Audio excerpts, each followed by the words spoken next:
Hello there! Welcome back to some more Diablo 2 Resurrected. Yeah, we started this playthrough. Was it this Friday? Or last Friday? And yeah, I think we. You mad, bro? Yeah, I'm mad, bro. I'm mad that I haven't got to play this game for the entire weekend. And now we have reached the beautiful day that is Monday, and we are able to play again. And we're gonna play as this old man here, the Mad Seven. Let's go. Eno, how are you? Thank you so much for tuning in. Friday, yeah. So this playthrough is very young. It's in the earlier stages, but I feel like we've made some good progress last time.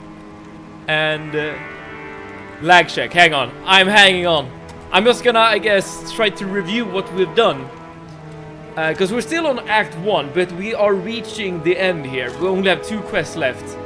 Oh yeah, we need to go to the Resurrected Malus in the monastery barracks. I don't know where this is. Hello, hi locals, welcome, how are you? Thank you so much for tuning in. Text is 15 seconds behind. Okay, is that a you problem or is that a me problem? As in, on which end should we like do a problem solving? Okay, what's our situation? Tired but good. How so? Have you been working hard today or maybe partying hard? Lag seems normal on my end. Okay. That's good. Okay, we don't have that many mana potions, but we have a bunch of these like purple potions, so that's fine. I think we can just get going. Sir Sevid! Comrade Smeagol, welcome! Thank you so much for tuning in. How are you? Welcome to our little necromantic journey here. Where we need to figure out where to go, because I have no idea. I guess it's just a matter of running around and trying to figure this out. Oh, I need to summon some skeletons. Oh, we are graced with a vested CV today. Cherish this moment, Smeagol, because it won't come again soon. We had a family day out. It was fun, but now I'm tired. And your tiredness, is it related to the fact that you're, you know, interacting with your family, or just because you had a day out? Because it's completely understandable if family is tiring you out. I have my turkey ready. Your turkey? But yeah, if anyone knows where you go to, where you need to go to get to the Resurrected Malus, then please let me know, because I have no idea. But let's just get some skeletons up and running, and then we can get going. Like, my best guess would be to use the waypoint to get somewhere. I need mana. As in, like, going to the Black Marsh or something. So I guess that's what I'm gonna do. Christmas turkey, is that a thing? I've heard about Christmas ham, but never a Christmas turkey. Just keep advancing on the map, it's very linear. Well, this is the latest waypoint we have unlocked, the Black Marsh, so it would make sense to start off from here. My family's fine. We went to Ghent, walked around a lot, ate too much sushi, and went bowling. Oh, that sounds great, that sounds very nice. And it's been such a long time since I went bowling with my family. Like, bowling is a fairly like common activity here as well. But it's mostly like something you do with work, like an after-work activity or something. So we have 5 skeletons, and oh, we can have another one right now. That's awesome. I'm still just bashing people with my little stick here, but that's good. Okay, I need some more mana. I don't want to use a potion right now because I don't have that many. Okay, oh, there we go. That's what we need. What? Oh, the reason why I was able to use 6 skeletons was because I used the shrine earlier. Alright, so we're stuck at 5. I did bowling for my Christmas work do. and literally came in the last place. That that doesn't sound too good. I mean, it's good to go bowling, of course. I was 3 pints deep, so I blame that though. Makes sense, makes sense. You know, the last time I went bowling, I did so with my work, and like the first round went really, really well. As in, like I won. Like we split up like our I guess after work ensemble between like different what is it called? Like different tracks? No, different. Oh man, what is that called? The as in like the actual area where you bowl at. Is that called like a bowling track, a bowling map? I don't know. But we split up across a bunch of different ones, and we were fighting between ourselves, I guess. Lane, there you go. Yes, that's the word I was looking for. I always go well the first few throws, and then it goes to shit. Yeah, it was exactly the same for me. But we speculated on why it went like that for me. Like the first game went very well, and then I just started sucking. And they speculated that it was the opposite effect for me. As in, I did better with a few drops of alcohol in my body, and then when the effect wore off, I just started sucking. I don't know, maybe there's some truth to that. So, all this is to say, maybe I'm the inverse of you, Communist Smeagol.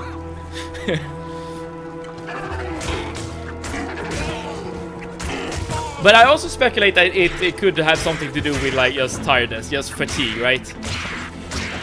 Bowling is a sport. It does tire you out.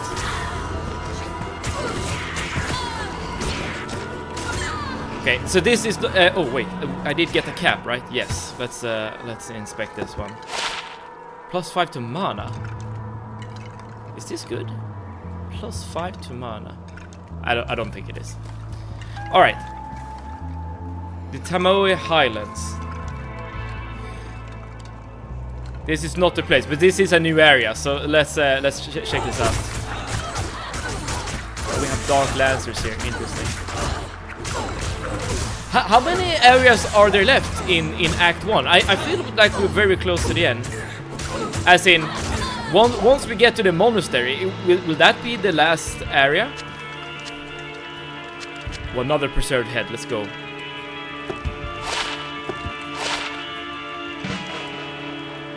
Okay, this is not good, but we can sell it.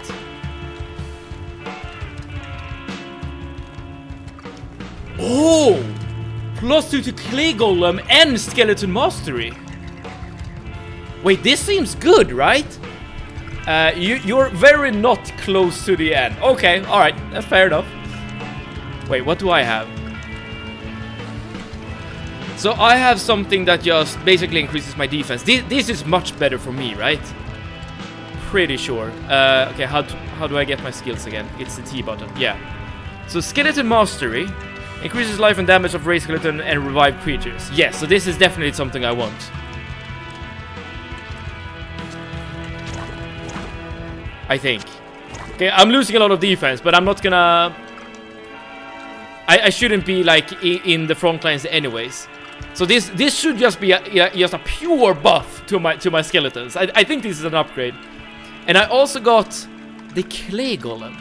Creates a golem from the earth to fight by your side. Oh, hello! Hello! Welcome to the team, Clay Golem. Oh man, it's so nice that you're able to just get like random power-ups from just slaying just random monsters. Oh, does this Clay Golem do AoE damage? Maybe not.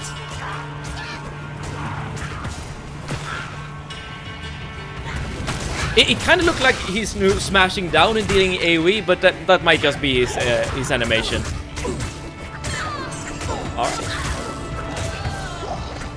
Alright. Our merry band is growing, and we're not even close to being done.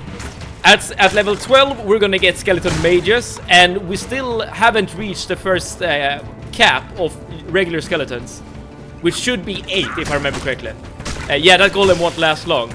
Wait, why is that? Is that golem just a like? Is the golem like temporary? Oh well, I guess they can just keep resummoning. Alright. At its level, it's barely useful to help you start raising skeletons. They're the ones that counts. Alright. I mean, it's better than nothing, right? It doesn't hurt having another friend next to us. Okay, and with this shrine, I should be... Oh, yeah, I have keybinds. So, yeah, with the shrine, I should be able to have 6 skeletons. I mean, look at the chaos! Whenever you get to like... Oh. Whenever you get to a camp of enemies, just pure chaos is breaking out. Okay, is this better for our archery girl here? I think it might be. Maybe? Maybe, or maybe not. This adds additional lightning damage. I must admit, I have like some difficulties just trying to figure out if an item is good or not. But I feel like the Gale Quill is better for our mercenary. I'm not entirely sure. Alright. So, when it comes to like, oh, here's the monastery. Perfect. Yeah, this is where we want to be. This place has the stench of demons about it. Alright, well, we're playing Diablo, so that means we're on the right track. But is anyone gonna work over Christmas here, or do you usually take time off during this time of year? Because for me, or rather for my celebrations that we have planned, it's gonna be a bit weird. Most of my family are gonna work over Christmas, which is a bit odd to how we usually do it. So I'm just wondering if that's quote unquote normal or not. I'm off. You're working. New Year's included. Okay. So I have vacation usually 2 weeks this year. All right. So that's very similar to what I'm used to. I'm not sure why my parents decided to work. Well, I guess it's not their decision. That's just how the scheduling ended up being. But it's gonna be a bit different, at least this year for us. Yeah, it's the same for me. I usually save like a couple of vacation days for this time of year. And I kind of feel like it's necessary, since usually you just work non-stop from summer to here. So like having a few weeks or a few days to take time off is probably nice. But you know, how are you? Are you looking forward to working Christmas, or is that something you usually do? Like, is this something new for this year, or is that like part of the norm?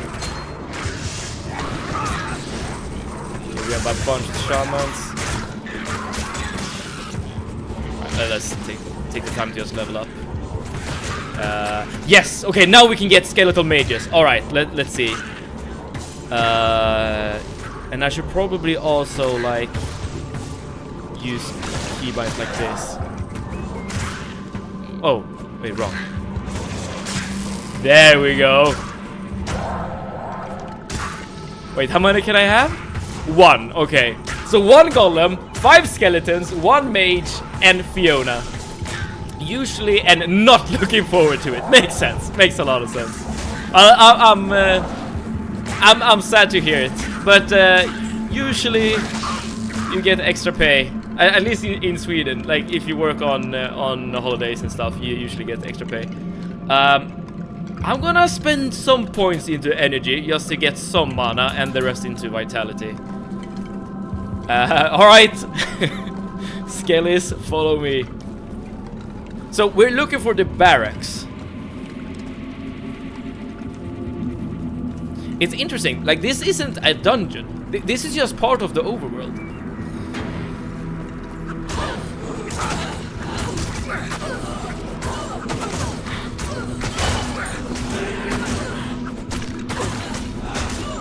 Oh, we are not dealing that much damage anymore.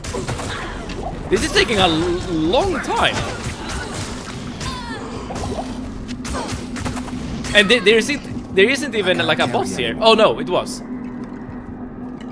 Dragon Burn? Wait, was that a boss? I'm not sure.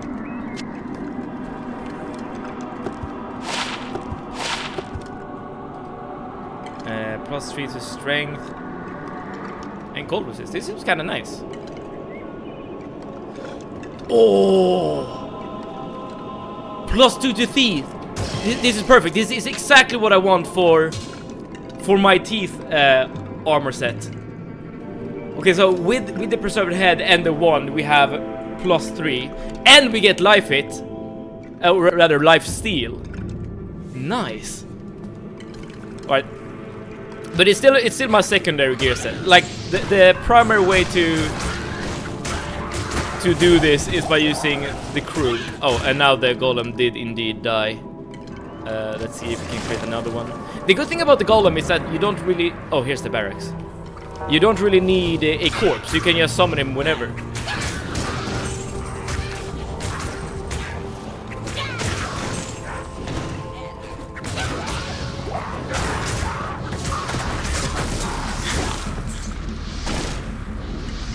This is a very fun class to play. Oh man. Let's grab some more mana potions because I'm kind of running out. Yeah, that'll be good.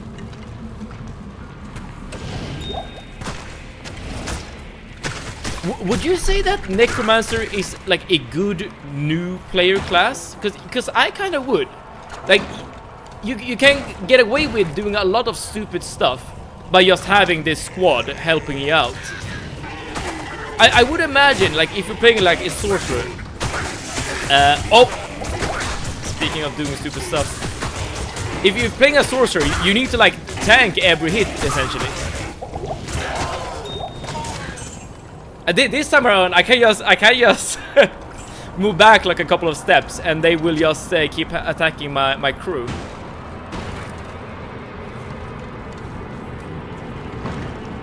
I really like the aesthetics of this place.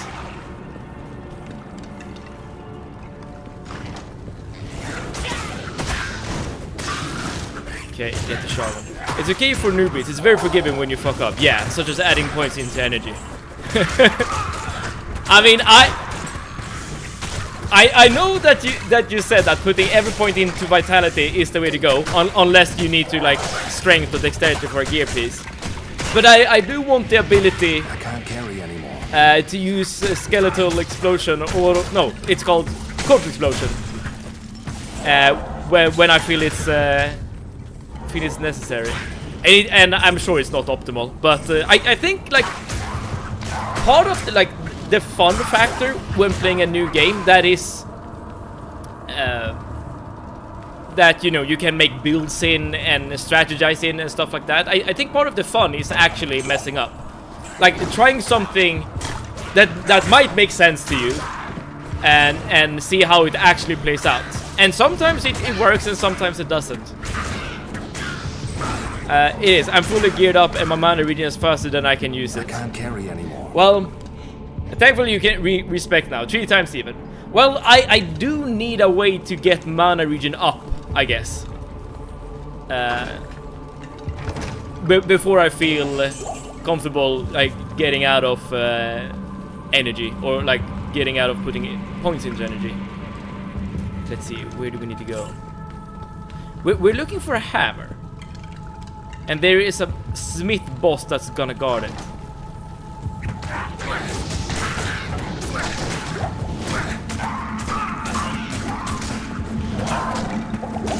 Here's a quick guide of not talking at summoner. Follow it if you wish. Max out raise skeleton immediately. 1 point is skeleton mastery immediately when available. Then max out off the raise skeleton. 1 point to clay golem immediately when available. I guess that's not necessary for me given the items I got. And 4 points in corpse explosion, amplify damage, decrepify as you go along. And lastly, late game, add points into summon resist. I'm guessing like fire resistance and poison resistance and stuff like that will be very useful, like for certain fights and certain enemies. At this point, I can't carry I'm not sure if we have actually fought any enemy that has like a special like damage type. What's this? Ship ruby, nice. I see that items that give you mana regen leech. Makes sense. I've yet to find any though. Well, that's not true. I did get the one right now that has some life leech, but nothing in terms of mana regen. Oh. Okay, let's calm down for a second.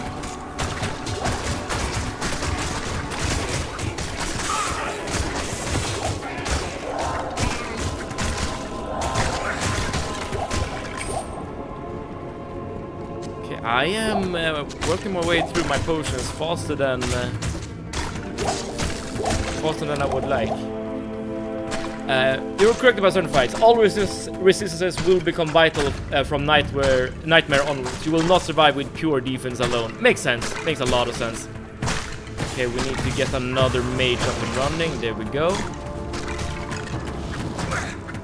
You know, one downside of playing a necromancer is that how are you supposed to know which skeleton is friendly and which isn't? The chaos of the fights sometimes works against you.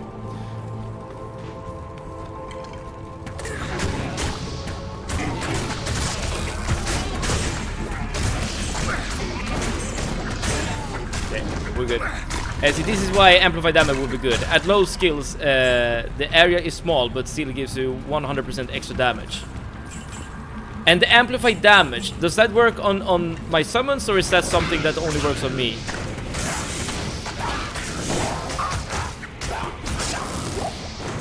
You're not supposed to care. Let the undead slaves do your dirty work. Yeah, that is true. That is true.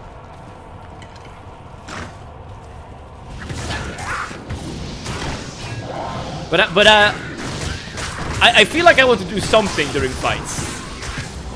It feels weird otherwise. Oh, here we go.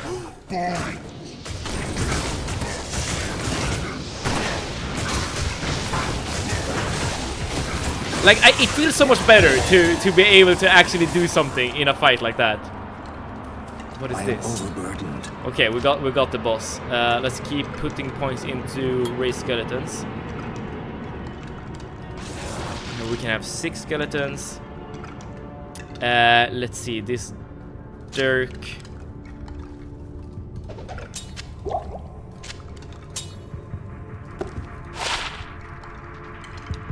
This is not good for me. It's cast on enemies. The Malus is over there on the rack. The Malus.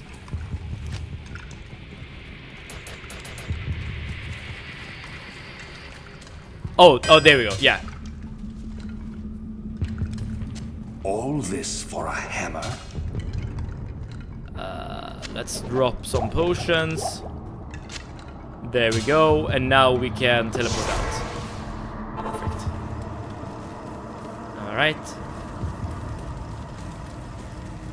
Let's put this thing in the stash. Yeah. And the rest we can sell. Oh, thanks so much for returning the Heraldric Malice. I will now imbue one of your items with magical powers. Interesting. No magic, socketed, rare, unique, or set items, no jewelry. All is for a hammer. If you give Sharcy a white item, no magic or anything, she'll make it magic. So, this is a gray item. Oh, but it's socketed, so never mind. I kind of want to try this out. Let's sell first. Because I don't need any of these items. Let's get rid of some potions as well.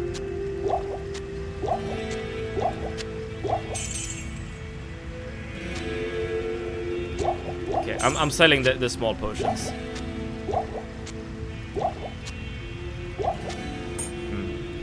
These charms are very good. But I'm kind of what's your armor? This demon mantle. But it's a good point. I can upgrade this staff, right? This wand. Because this is a white item, it's not socketed or anything. And the same with my boots.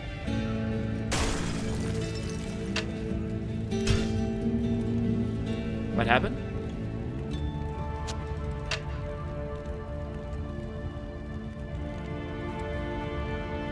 Ah, but it re-rolled.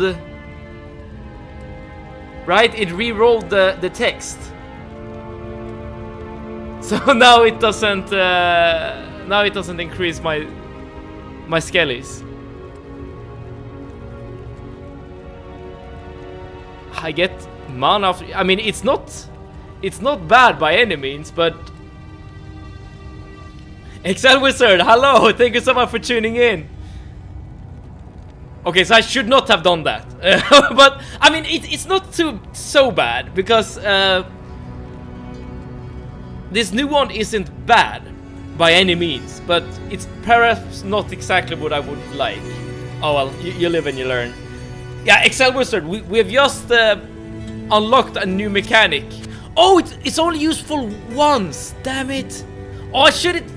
Okay, we use. Damn it! All right, so we got as a quest reward the ability to enchant a normal item, but you can only use it once, and I kind of wasted it. It's not bad. It's not good either. Yeah, I would have preferred my old one. It would have been so much better to use it on my boots, because these boots, they don't do anything. What'd you say again? Well, you just walked in on us getting a reward that I just wasted. I guess that's the TLDR on that thing. Oh well. The quest is complete at any rate. So now we're on the last quest on Act 1. Let's see here. Diablo 2, good game. Welcome, Magnificent Ottoman. Alright, so you have played this game as well.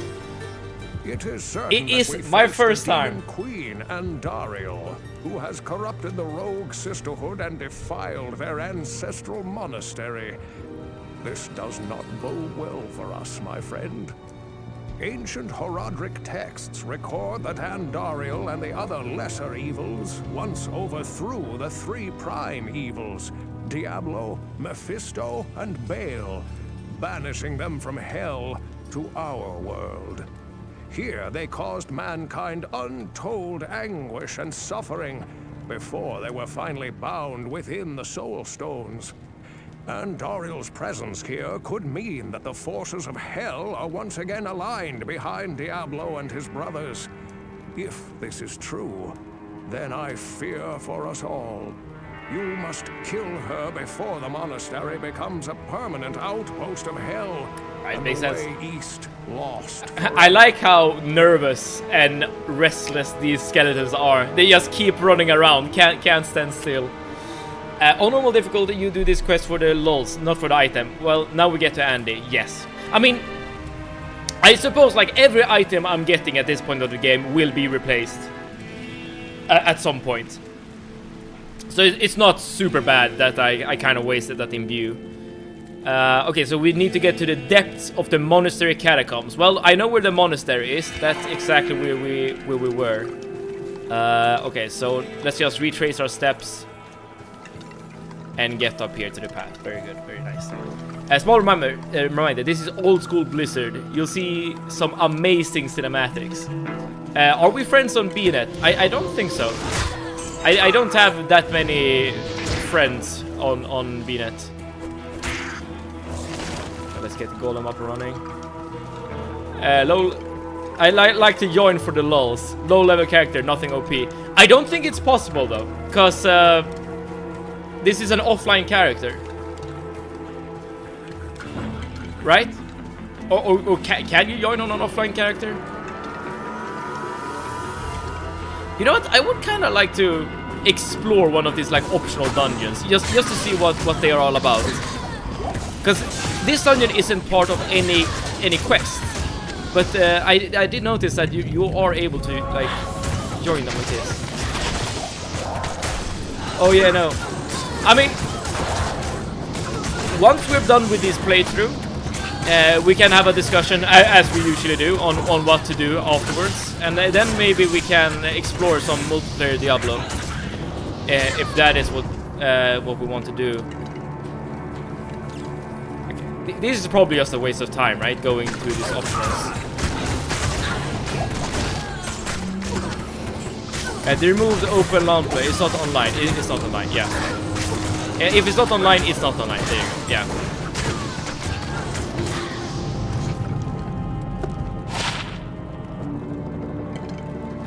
no good items for me.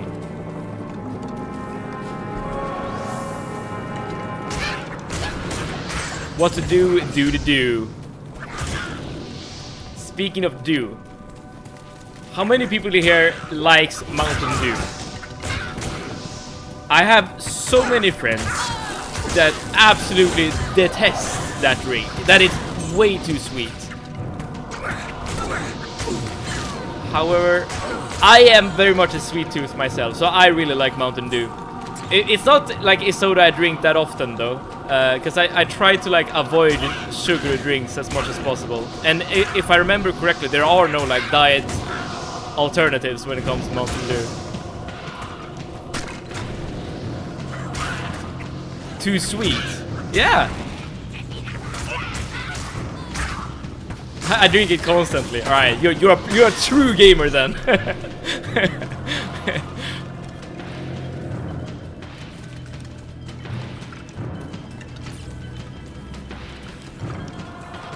Okay, this seems to be a dead end. All right, I don't think I'm gonna explore this entire dungeon, cause again, this is not part of the quest line whatsoever, and I am not sure that the items we're gonna get are that useful.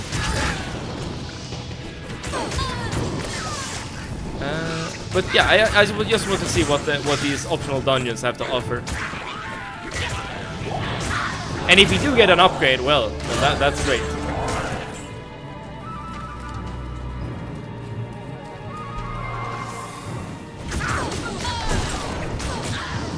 You barely feel. Oh.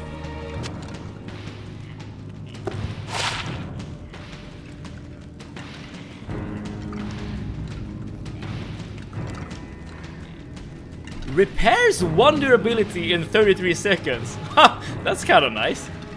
And we get extra light radius. Attacker take damage of 1, fire resistance. I mean, I guess they're about the same. As in the armor I got right now and the new one. Enough Diablo for me today. I took my Necro from 45-ish to 73. And that sounds like a lot, but I got to imagine that there are like very well-known experience farms that you can get to. Okay, here we can go to level 2. I'm just gonna head back out, I think. So this is just a normal dungeon, I suppose, and I guess the optional dungeons in these games are gonna be sort of like this. Maybe they will be more worthwhile later on. But for now, I think it's better to just do the main story quest. Because like, for me, it takes quite a while to just level up. We recently got to level 12, no, 13. I mean, it doesn't take that long, I suppose. But I imagine that there are like certain bugs you can do or whatever. Like, very similar to like Dark Souls. There are like certain areas that are very well known as like farming spots where you can get loads and loads of XP. I rolled with some guys online and did ball runs. I went about 1 or 2 levels per run. One run is 5 to 7 minutes. Yeah. I imagine there was something like that.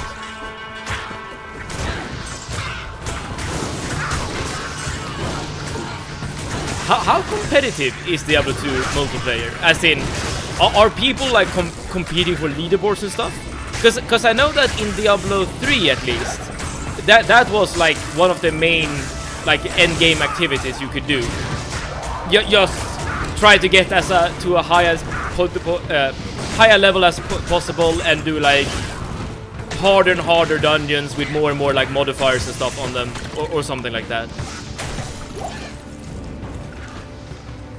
And I know that Diablo 2 is a bit older, right? Yeah, Battle.net ladder. Yeah, there we go. Alright, so I guess it's very similar then. Okay, and now we need to go to the catacombs. We have been at the monastery barracks, and that was like to the south, so maybe the catacombs are to the north here. If you had an online character, you would have found people to help you out easy.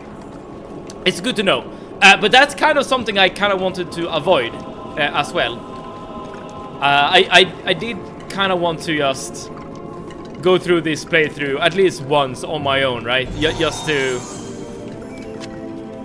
feel like I'm not cheating.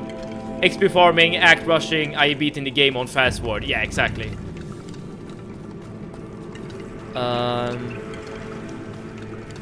Oh, there is a waypoint here. That's good.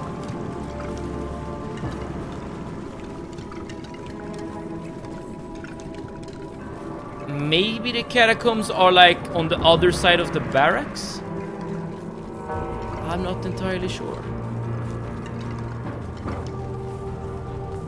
I guess we can explore. And it's not cheating, it's just a meta. I mean, yeah, but that's a matter of perspective, I suppose.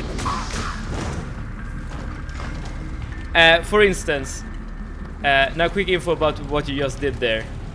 What I just did? You found a gem shrine and clicked it mindlessly. Happens. Oh, here we have the jail, but that's not the catacombs. Unless you need to go through. The slow torture of caged starvation. Well, given that he gave me a voice line, I would assume that this is the correct path. Gem shrines gives you shipped lowest quality gems if you have no gems in your inventory. Here we have more ghosts. Oh, great. It's fine. Same model though. I assume that you can use the shrine for something else. if you know about it. If you had a gem in your inventory, it upgrades to the next quality. Aha, so what you should do is just teleport, get to your stash, get a gem, and upgrade it. Well, that's good to know if I find another one. I really like the models of these ghosts or wraiths. It's just a shame that they're not that strong. It's a very good shortcut to high-level gems, especially since it takes 3 gems to upgrade it into 1 higher quality. Got it, got it. What is this?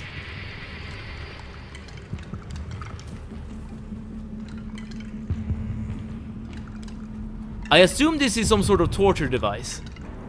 As in you put your your hands here and your feet here. But I'm not sure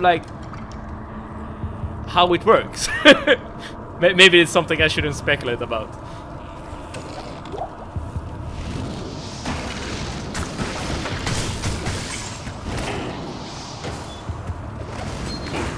Ooh, another ring.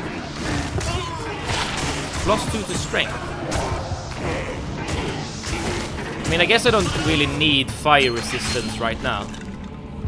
It's not that I need strength either. And yes, go through the jail. Okay, so we are on the right path then. I can't carry anymore. Yeah, how big is a trident? Okay, it takes up a lot of room.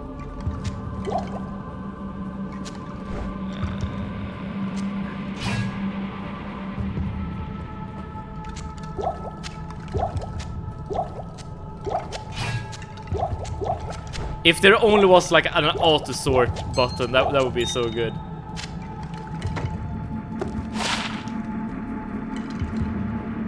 Again, not for me. It seems like the kind of items I'm looking for as a necromancer are wands, I guess, and maybe stuff like that. Get yourself a point in amplified damage.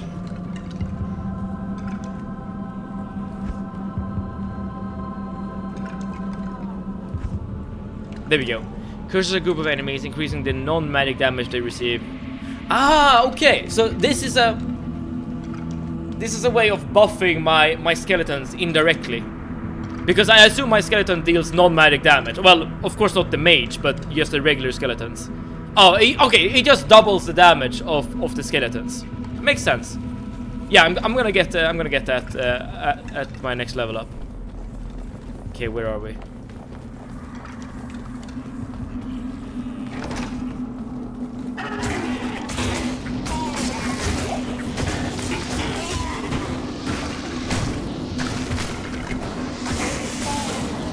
I must admit, it's a bit hard to navigate sometimes. You don't really know like what item or object is in front of, like in the foreground or which are in the background. It debuff enemies, do not buff your friends. Yeah, that is what I meant by indirectly. So, as I understand it, the main point of that particular spell is to debuff the enemies so that your skeletons deal more damage. So in that sense, it's a spell that you use for your skeletons.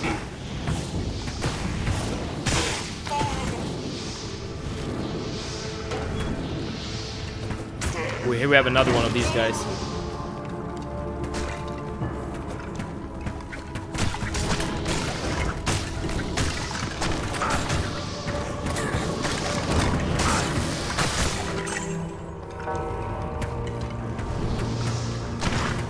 Okay, I think this is the right way, right?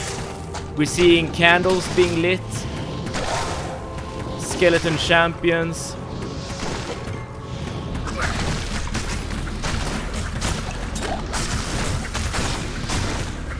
Alright. I can't carry anymore. Or maybe not.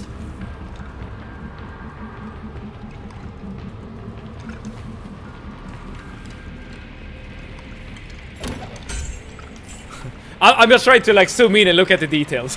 Like that's it.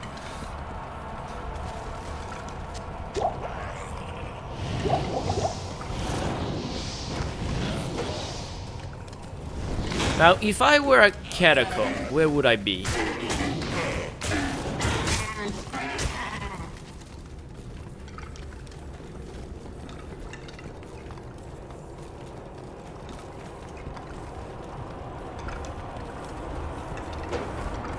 Because there should be another...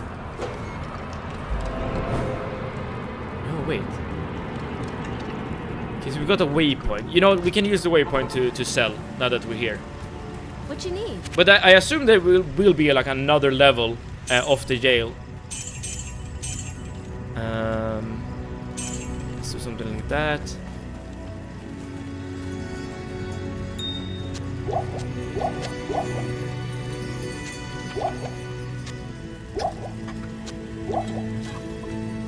Perfect. Hey, Prince Magnus! Long time no see. How you been, bud? Yes, Prince Magnus. It's been a while. I've been good. How are you, Prince Magnus? Yeah, it's been years. It's been years. How are you? You're gonna reach the inner cloister first. You're not near the catacomb yet. Oh, okay, so this is a big dungeon. And Prince Magnus, have you played Diablo before? We did. We have played a few games since I've been back. We did a playthrough of the Elder Scrolls games. Well, not all of them, but 3, 4, and 5. It's great to have like a blast from the past. Be good on vacation now. That sounds great. I guess there's vacation on the horizon, or currently for most of us at the moment. I have loved it. I didn't play much of this one. Oh wait, when you say this one, do you mean the remastered version or do you mean Diablo 2? The jail level 2. Okay, I guess this is where we want to go. Could it be that you are a Diablo 1 player?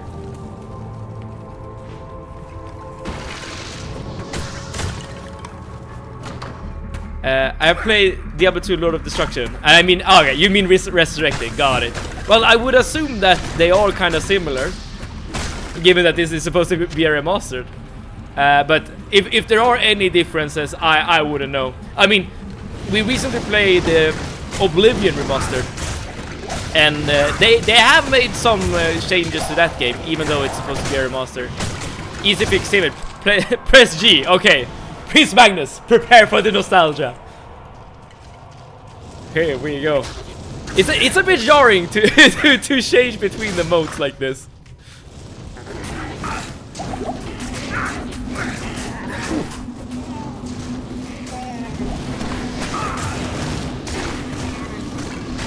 Okay, I'm taking some damage now. There we go. Okay, back to old mode. I find it easier to play with the new graphics because I guess they just look better. But some things are much easier to see with the old graphics. Here we have Sharp Vex. Let's try to kill him as fast as we can. There we go.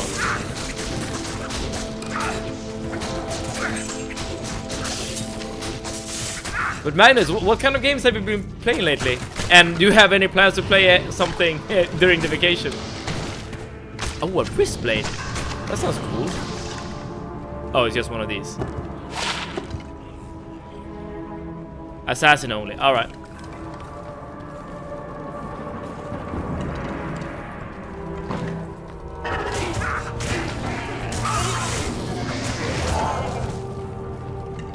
Heavy cups.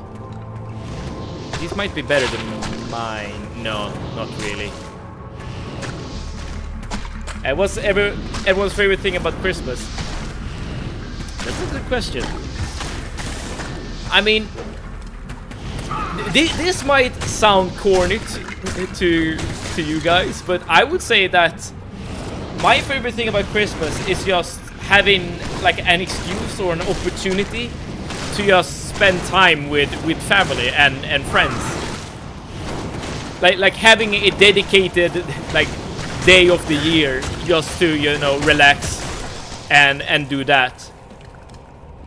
I mean, there's nothing stopping you, of course, from, you know, visiting your family and stuff, like during like normal work hours or a normal day of the week, I should say. But the unique thing about Christmas is that, you know, like the entire country, I guess, basically do the same. Need to play Resurrected, but currently been playing Steel Rising. Ah, that's the Souls-like, right? From the Spiders developers. And swapping between screwing around with settlement building on Fallout 4. Ah, interesting. The fact that it's over within 24 hours. Okay, I get the feeling we have someone that's not a fan. But I guess I wouldn't be a fan either if I was working. Same here, Steven. There we go. Eat lots of food with family. Yes, it's very nice. I will say though, and this changes from country to country, of course. But the Swedish, like, traditional Christmas food, it is good, but it's not like, it is good. You do look forward to it and you will feel satisfied, but it's like not the best kind of food in the world, right? It's not like if you would cook food for yourself, you wouldn't cook like traditional Christmas food, if you get what I mean.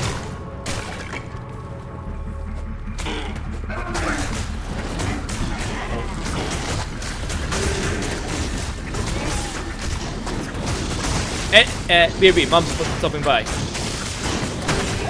Yeah. All good. And I guess I'll wait with asking you a question until you get back.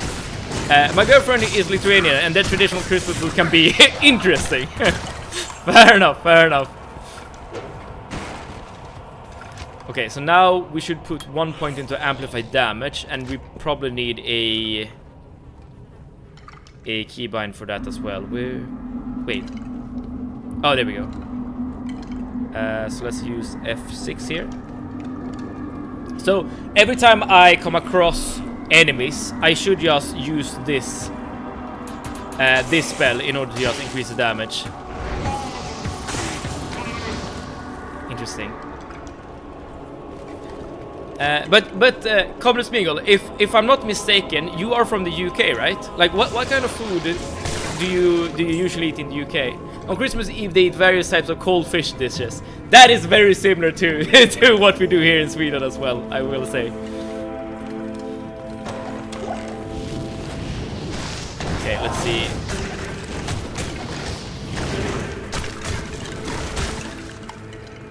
Okay, this spell doesn't take that much mana, or cost that much mana. That's pretty good.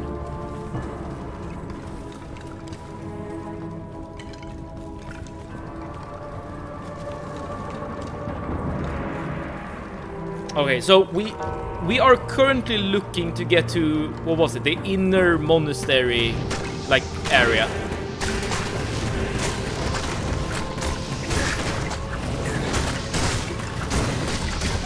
This seems to be like a very, very large dungeon, but it makes sense. If this is like the end of Act 1, it makes sense to have like an epic encounter with Andariel.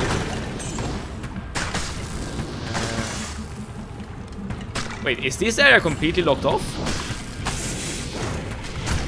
Oh, hidden path. Interesting.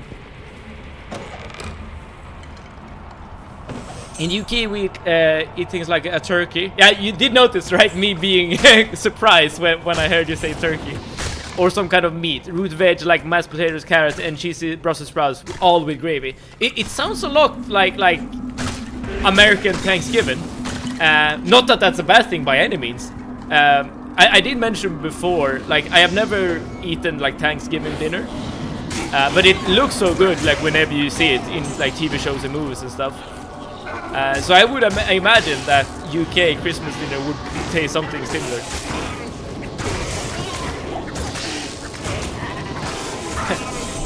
I should probably stop hitting enemies with my wand, because I feel like I'm not really doing anything. I guess I am doing a bit more damage now that I have Amplify Damage as a spell.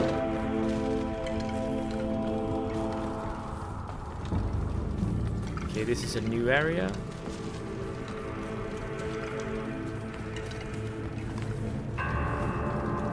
This feels like the right way to go. Level 3. How far does this go?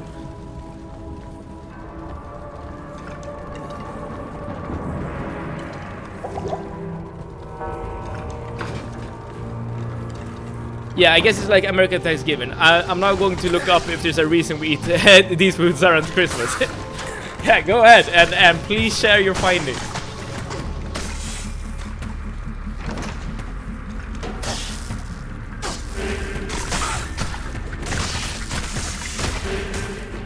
Yeah, the Amplify Damage spell is a very, very good spell to use as a summoner. It's probably what I should be using instead of like Corpse Explosion and stuff like that. Okay, let's find a corpse to resummon the mage real quick. There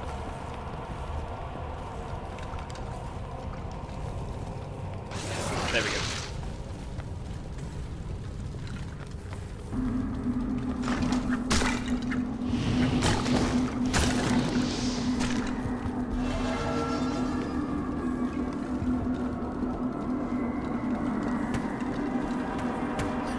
I wonder also if there is a way to like learn the layout of these dungeons so that you kind of like have an idea on where you need to go. Like if you like see the shape of this room, like would that give you a hint on where on where the next area is? I'm not sure. To be honest, that point in Skeleton Mage is a waste. What? They're too fragile and weak. Now you take that back. That Skeleton Mage is my friend, okay? And I'm just gathering all the friends I can get. I'm not using the Skeleton Mage as a damage source. This is a like a companion. This is for me. I don't care about my character.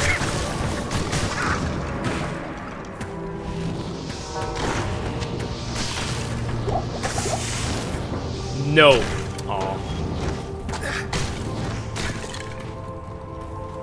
But speaking of skeletons, yeah, I'm still just at 5. The layout randomizes, but it's a few layouts. You have to spend a lot of time and runs to remember them. Okay. So it's like you can sort of figure out the random procedural generation thing. Sorta.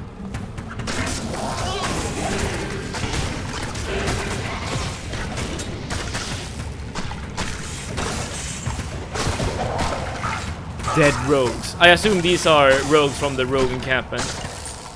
Well, at least it gives us an idea that we are on the right track.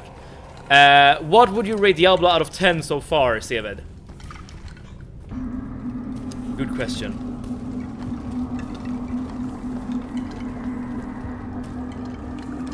I mean, the combat is good. And I mean, why? I think I would rate it like a solid like 7 or 8. And the reason why I'm not rating it higher is because we have yet to find like a very challenging enemy. And yes, I know I am playing on normal, so I know there are harder difficulties. However, the game did not give me an option to pick a harder difficulty.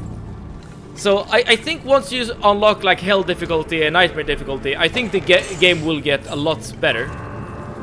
But you need to play the game a couple of times before you get to that point. So yeah, that's the main sticking point at the moment. It's just the difficulty, I would say. Is this game long? No clue. I have no idea.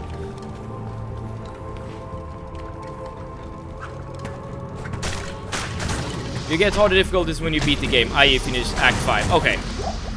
I mean, given that you're supposed to beat the game over and over again, I assume the game won't be that long. But again, I have no idea. But I'm also quite happy to just learn more about like the lore and the story. I mean, Blizzard have made so many worlds in their games, but I feel like Diablo is the setting I know the least about. Well, I guess aside from StarCraft, I don't know much about StarCraft either. I return. Welcome back, Prince Magnus. Welcome back. I wanted to ask you, like, what are your thoughts about Steel Rising? And have you played other games from Spiders? And the axe being higher level and tougher enemies. You'll get steamrolled if you don't prep. Yes, and that is kind of what I want from here, or from this game as well. Okay, we're getting some gruesome imagery.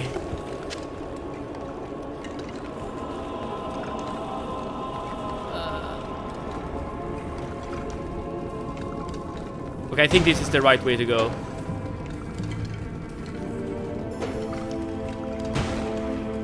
Okay, maybe not. Solo, honestly, I don't know. I haven't played solo in decades.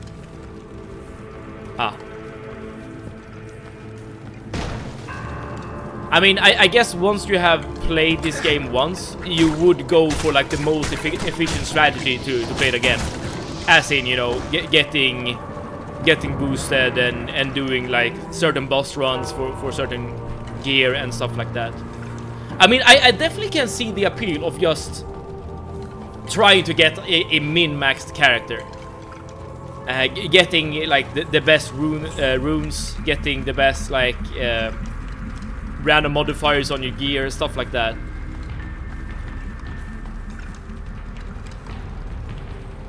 Oh, here we go, the Inner Cloister. Okay, we're getting closer. I don't know if I played anything else from them, but I love Steel Rising. I'm hooked. The game does a few things differently than other Souls games. Interesting. I've had Steel Rising on my Steam wishlist for a long time, because I actually really like Spiders as a developer. They do a bunch of games that totally suck, like that are awful, but every game they make usually have some good intentions behind them. It's just that they very often, at least in my opinion, like fall short of actually fulfilling on I guess what they're trying to do. Aside from Greedfall was very good. I will say. This game looks great for decades old. Is this remastered? Yes, this is remastered. If I press this button, yeah, this is how the game looks originally. Oh, we have a waypoint. It's so jarring to just switch between the different the graphics. The cathedral.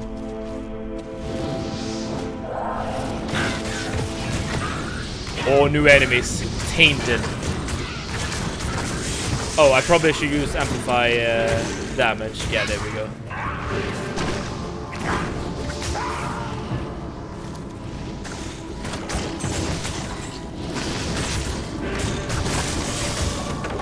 Deals so much more damage with amplify magic on. It's insane. Oh, well, not me, my skeletons. That's so cool. You can just change it by pressing a button. Yes, it's a very like unique thing. I'm not sure why you would want to like switch the graphics on a whim like that, but the fact that you can is very, very nice.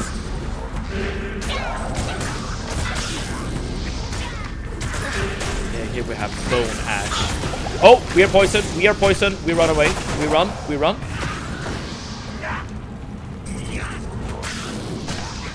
Yeah, I think we're good.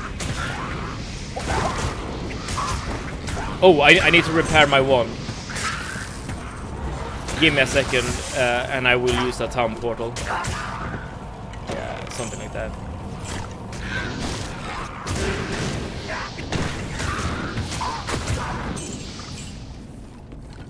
Wait, there's a pink door there, so that's probably where we need to go. So I'm just gonna put down a portal. Yes, the catacombs. Perfect. So let's use a town portal scroll to get back, and we can repair and sell. I gotta go for a bit. Why is pestering me to go shopping? Good to see Fair you. enough. Oh, you went past the entrance. Yes, I noticed. Use wells when you see them. I did use that one, and it seems like they just increase your health and the mana pool, which is good. Okay, we can get rid of everything, and let's use the private stash. Oh, we are running out of potions, I noticed. I am showing them quite liberally. But yeah, we have repaired and we're good to go again.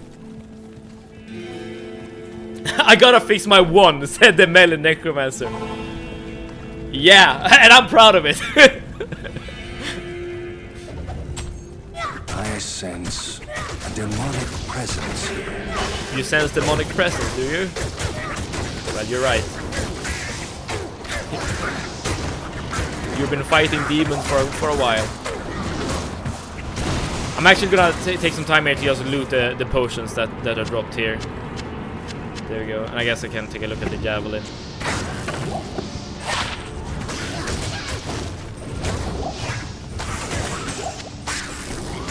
There we go. So now we have a few more bottles of potion. Is anyone else having delayed chat, or is it just me? I guess it would be weird if I had a delayed chat.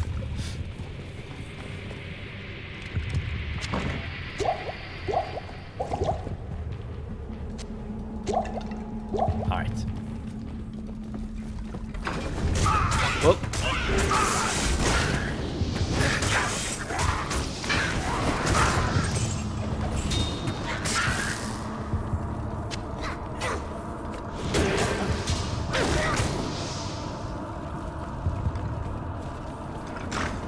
Okay, I have no idea how deep you need to go for the catacombs. I assume there will be quite a few levels. I'm just glad that I'm able to watch the stream. My net's been horrible and I haven't been on Twitch at all the past year. Huh, interesting. Is that like an issue of the area you're living in, or is it something else, I guess? Don't forget to grab the waypoint in Catacombs too. Okay, good tip there. And it's poisonous. And it's a poisonous bitch, and Fiona will die. Stay safe. Okay, good to know. I guess I'm just gonna keep my distance if anything goes too bad. And let my friends handle the enemies for me. It's because the internet in my building is... the internet in my building is included in the rent, and a lot of people use it. I see. So like if one person is like downloading something, everyone is gonna feel it, so to say. Yeah, that's a bit annoying.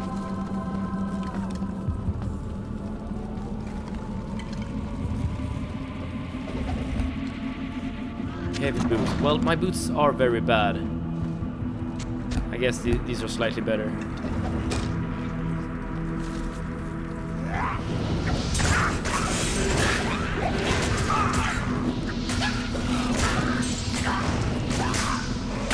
Okay, F2 was corpse explosion. I think I should probably use that spell a bit more. One or two people, maybe not when everyone in the building is watching Netflix, then yeah. Right. Now I'm the one, man. You feel the pain of Magnus.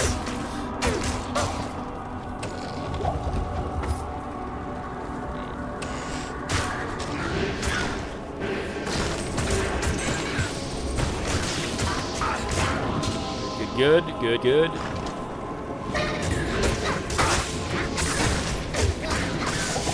The game is getting more dangerous, I will say. I mean, it's nothing we can't handle, but it is noticeably harder.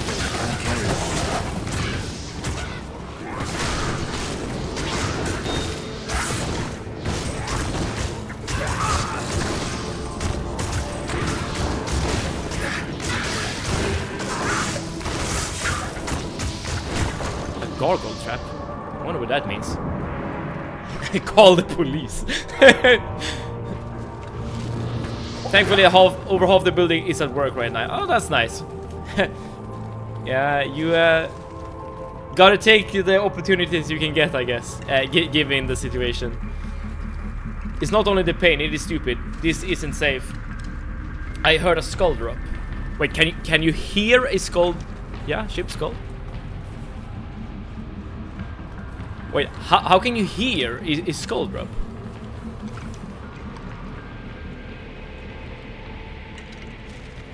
Oh, mana regen. This is actually a quite good socket. I guess I could add it to the one, but I kind of would want the mana regeneration more than the mana stolen per hit.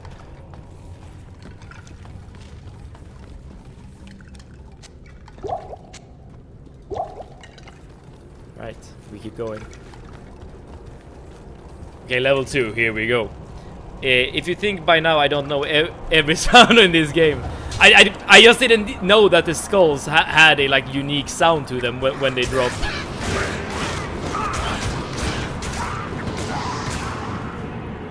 I mean, ooh. Oh, these are some nasty looking spiders.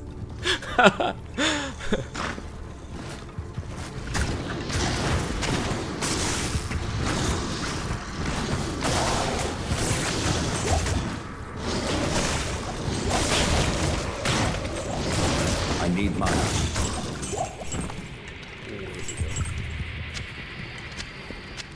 I am enjoying the fact that the game is getting a bit more dangerous now. Don't forget to pick up low quality buckler next time one drops. Best shield in the game, Kappa. I did use a buckler as like the first shield of my character, but as soon as I got one of these preserved heads, I've never looked back.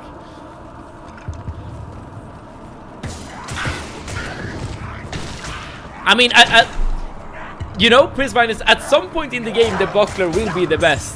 If that's the only shield you got, right? Then that's the best shield in the game at the moment. Okay, so these traps only shoot fireballs, easy peasy. We get a bunch of gold. I can't carry anymore. And cracked hawk shell. Druid only. Makes sense.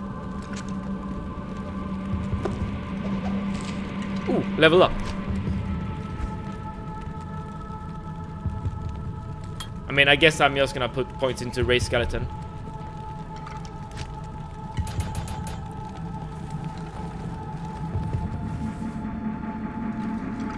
Okay. I can't carry A anymore. yellow two-handed sword.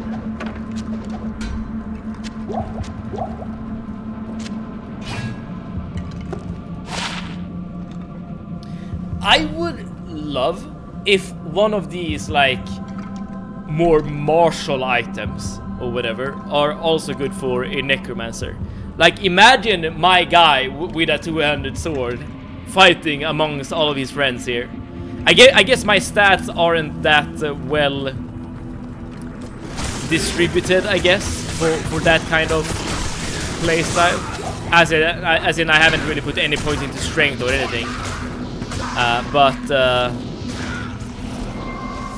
It would be cool, just for the class fantasy.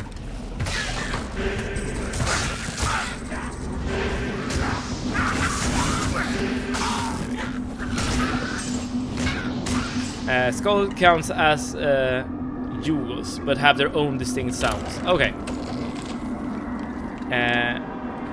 Oh, I'm out of practice. I used to be that good.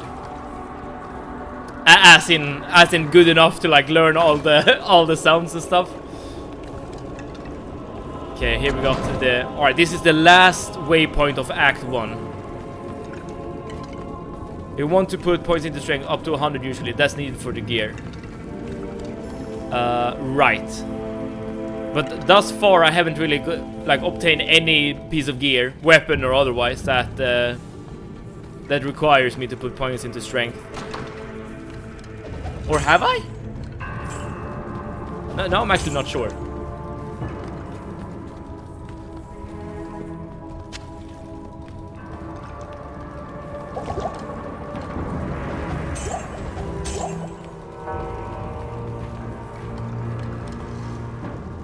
We have some burning going on over here.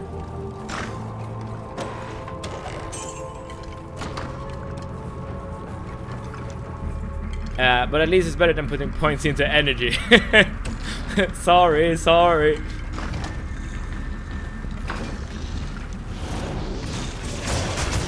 Now seriously, catch you later. Have a good one, you know. And thank you so much for all the help.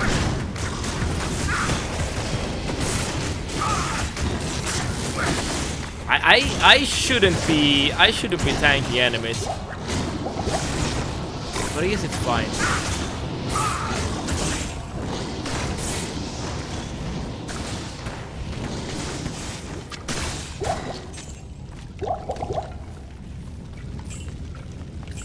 Okay, I know that the wrist blade isn't usable for my class. Let's ignore it. Let's just pick up potions. Okay, at the moment I only have 1 billion mana potions. I should probably use some spells.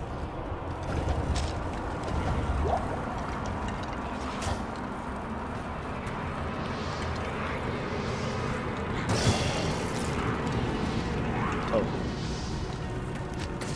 I accidentally switched my gear. Let's see. There's a goblin. Perfect.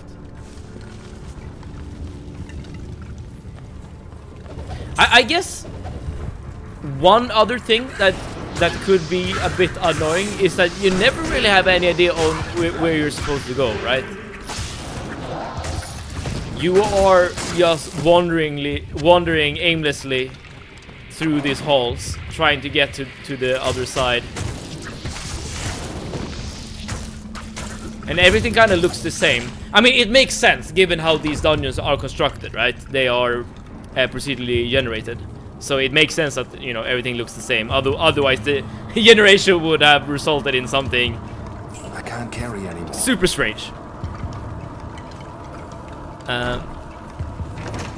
But then you do end up with these like large structures without any like clear indication on if you're heading in the right direction or not. And I guess it's fine in the sense that you like the main purpose of this game, I guess, is just to fight enemies and get loot. And this design will definitely put you against enemies.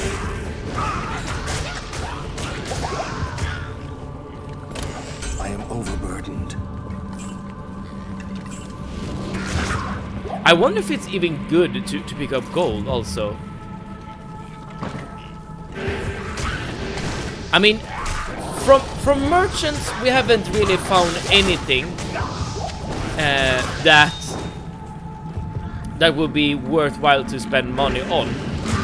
But maybe that will change once you get to a new act. And in that case, having a bunch of gold might be very useful. That's one thing. The game does dungeons right. Diablo 3 doesn't alter the dungeons at all. That I could tell. I never played 3 anymore. I have played Diablo 3. It's actually the only Diablo game I've ever played. Well, before this one, I guess. I don't remember much about the dungeons, though. I mean, I guess that says something as well. As in, if I don't remember them, how good were they, really?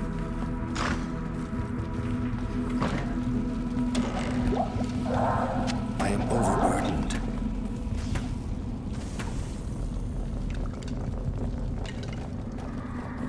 Okay, so now we're at level 3, I think. Yeah, Catacombs level 3. And there's a well over here. I'm gonna save it for now, in case I need it later, because we're full up on health and mana. Come on.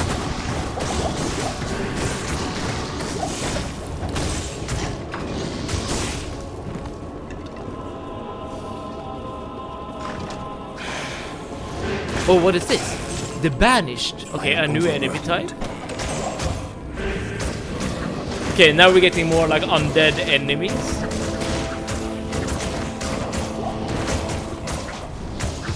I wonder if there's some lore behind every enemy type, because there's a great deal of variety here. But there's not much explanation on why everyone is, you know, fighting us. I mean, okay, we know that the Wanderer is wandering through the land, and wherever he like goes, like enemies and monsters spawn behind him. However, that it doesn't mention like why these kind of monsters specifically are the ones that comes behind the Wanderer. The 3 was disappointing somewhat. In my opinion, Act 1 was okay, opening to the game. Act 2 sucked. Act 3 and 4 were the only decent one, and Act 5 was okay. I personally remember so little from that game, so I can't really comment on it. Aside from, I mean, I know that Act 1 was in New Tristram, and it was very, like, aesthetically, it was kind of similar to this game. Although, one thing I did not like about Diablo 3 was how cartoony, like, the art style was. And in that sense, I would say that the Diablo 2 remaster looks way better.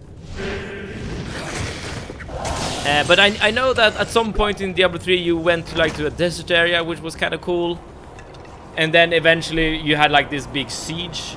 Oh, here's level 4. Is this the final level? What's happening here?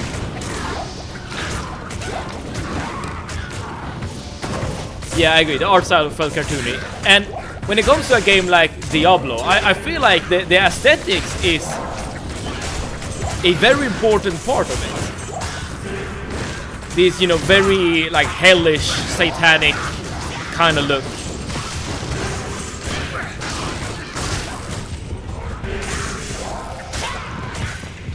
As in, like, I mean, look at this. We have a hole in the ground filled with blood and bodies. We have these dead rogues being impaled on wooden poles. I mean, it looks really, really gruesome.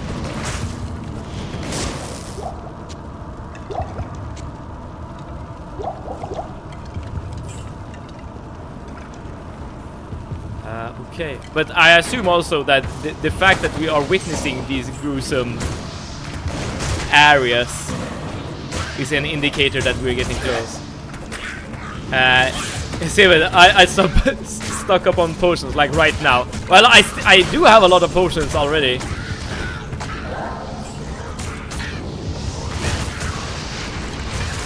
There she is. Oh, wait.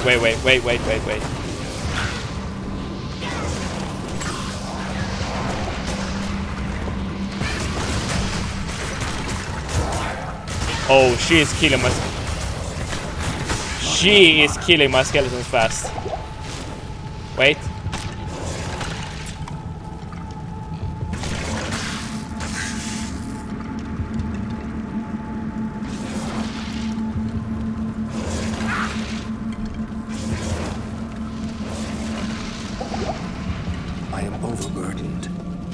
Okay, she is killing my boys fairly fast.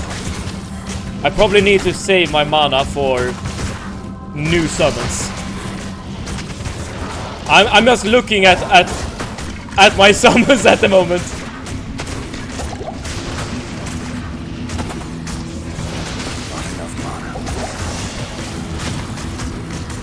Yeah, we got her. Back to the hell that spawned you, Andariel.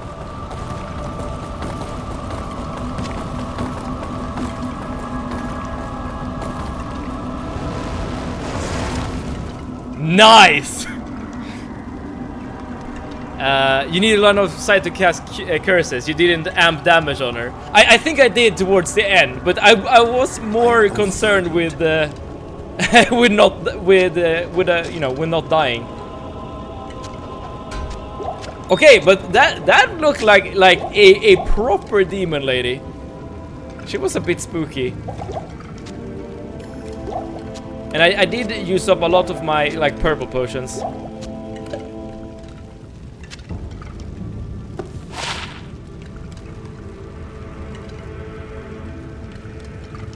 Whoa, the defense level is way higher than this. But it can't be repaired. But it repairs its durability automatically. I think that this is way better than the gear I got. And I'm almost at 38 strength. This might be good to keep in my inventory. Oh, a diamond.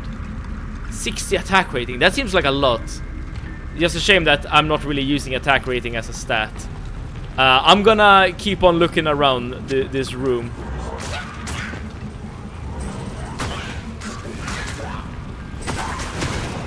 Ethereal that repairs durability automatically. You lucky bastard. I was never lucky enough to encounter something like that. I mean, I was about to like write the armor off until I saw that. You missed a diamond on the ground. I did? Let's see. I did pick up one diamond.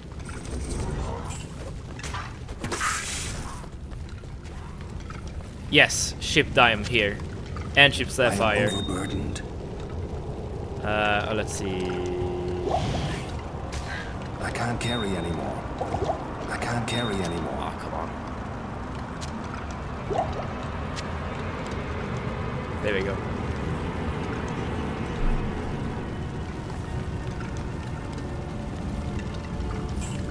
Oh, look at this. I mean, this is a pretty cool throne for a boss.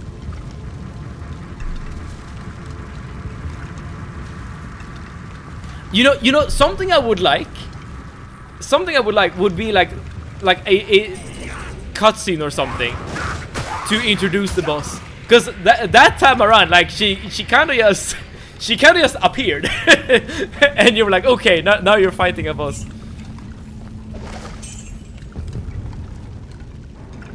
Yeah, Andariel was up to some weird stuff before we got here. Drop the freaking arrows. You mean these?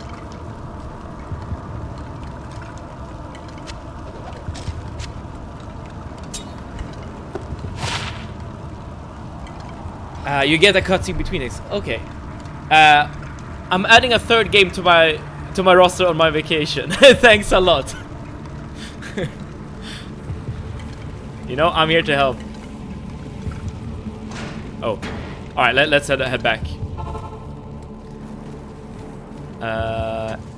Wait, don't talk to me, not yet. Good day. We should be able to combine these amethysts, right? As well as these sapphires. Oh, I need to identify this. 7% of damage taken goes to mana. Interesting.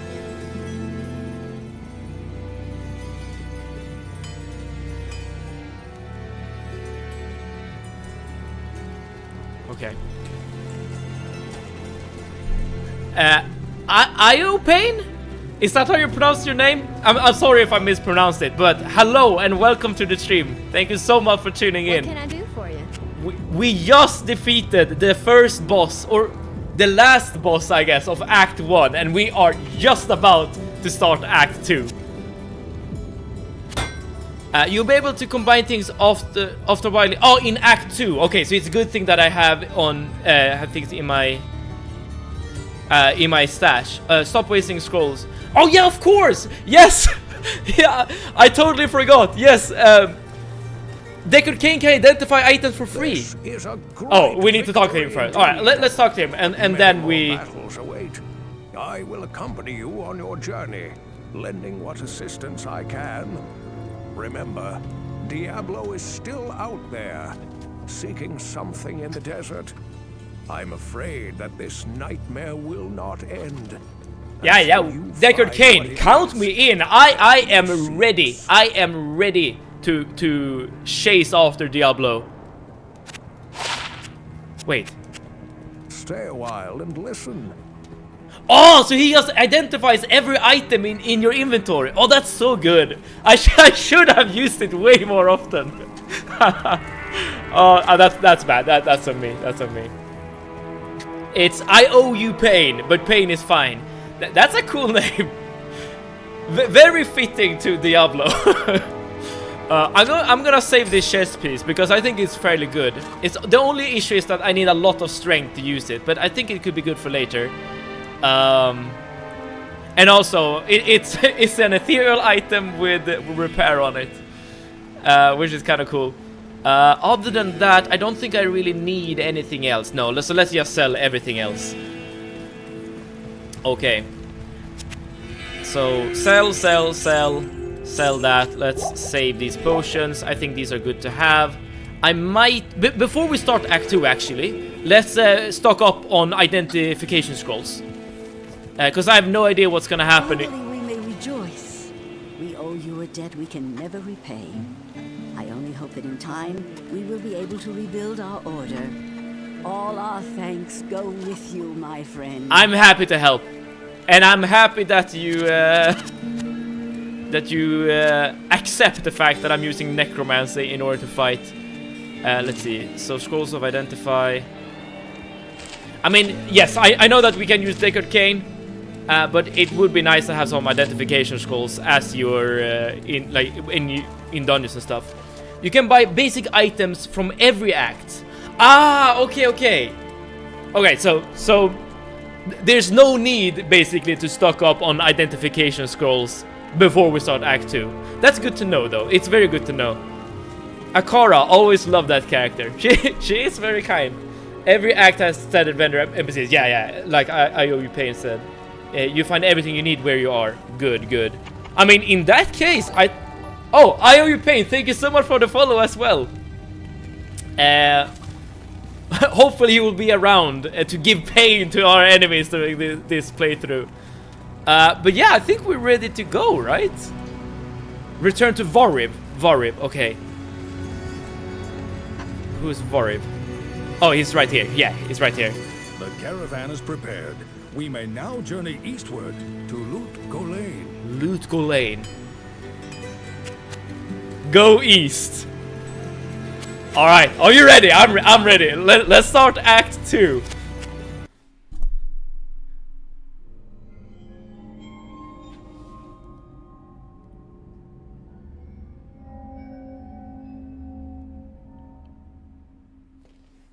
The Jewel City. Oh, look at this. We traveled east, over the mountains and into the vast deserts of broken lands. As the days passed, my companion told me of himself, that he had once been a great warrior, and that a dark Oh, yeah, we're following the Wanderer and Marius. weighed heavily upon him. We traveled for an eternity across that arid wasteland. How long? I couldn't say. And always Oh, poor camel. a dark cloud seemed to follow us just over the horizon. Finally, the journey ended. We climbed the last bridge. There below us lay our destination. The mercy of some animal cruelty. Yeah, The for sure. shining jewel, Loot Golain. Is this the city you are in Diablo 3? Beyond. We made camp that last night. Perhaps it was the warm desert wind or the sound of the ocean, but for the first time in many weeks, I slept. However, the dreams returned, but these were clearly not my own. I beheld a vision of a great man, the mage, Talrasha. You were there too, Tyrael. I remember seeing you I dreamed That's the Tyrael I his remember. brethren had cornered a great demon, Baal, Lord of Destruction, who had been set loose upon the world. They attempted to imprison the demon within a sacred stone.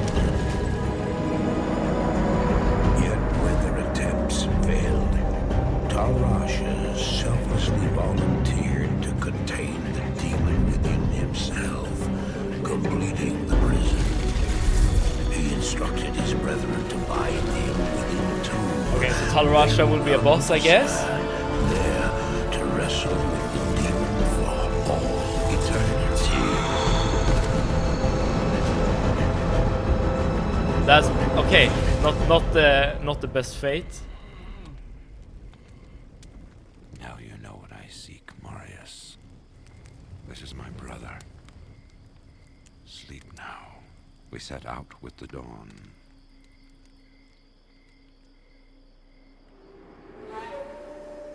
The next morning, we walked over the hill toward Lut. This is a great cutscene. What the hell? I had no idea then of the horrors that were in store for me there.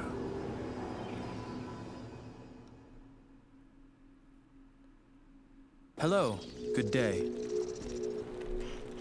Okay, so now we're in the old city. Diablo 3 is on the eastern continent. This is the western continent. Got it. Okay, so it's another city in Diablo 3. Okay, I just assumed that desert. Yeah, okay. That was a bad assumption of me. Tal-Rasha. Caldeum. That is what it was called. Okay. One thing I noticed in that cutscene that kinda surprised me was the fact that the Wanderer, he's not crazy, right? He just talked to Marius and was like, this is what I seek. He seems to be like in control of his own mind, in a way at least. And that's different to how we saw him in the first cutscene, where he just went crazy in the tavern. So is the Wanderer aware of what he's doing? Like the fact that he's like conjuring these demons behind him. In the controls, you might want to turn on show life orb text. Wait, in controls?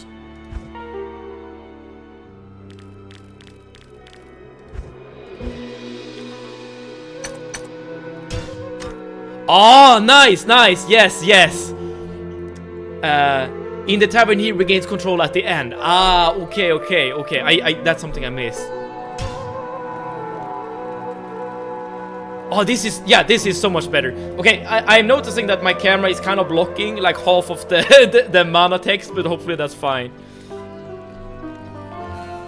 All right, let's keep going. I am intrigued about the Wanderer for sure. Greetings, honored traveler.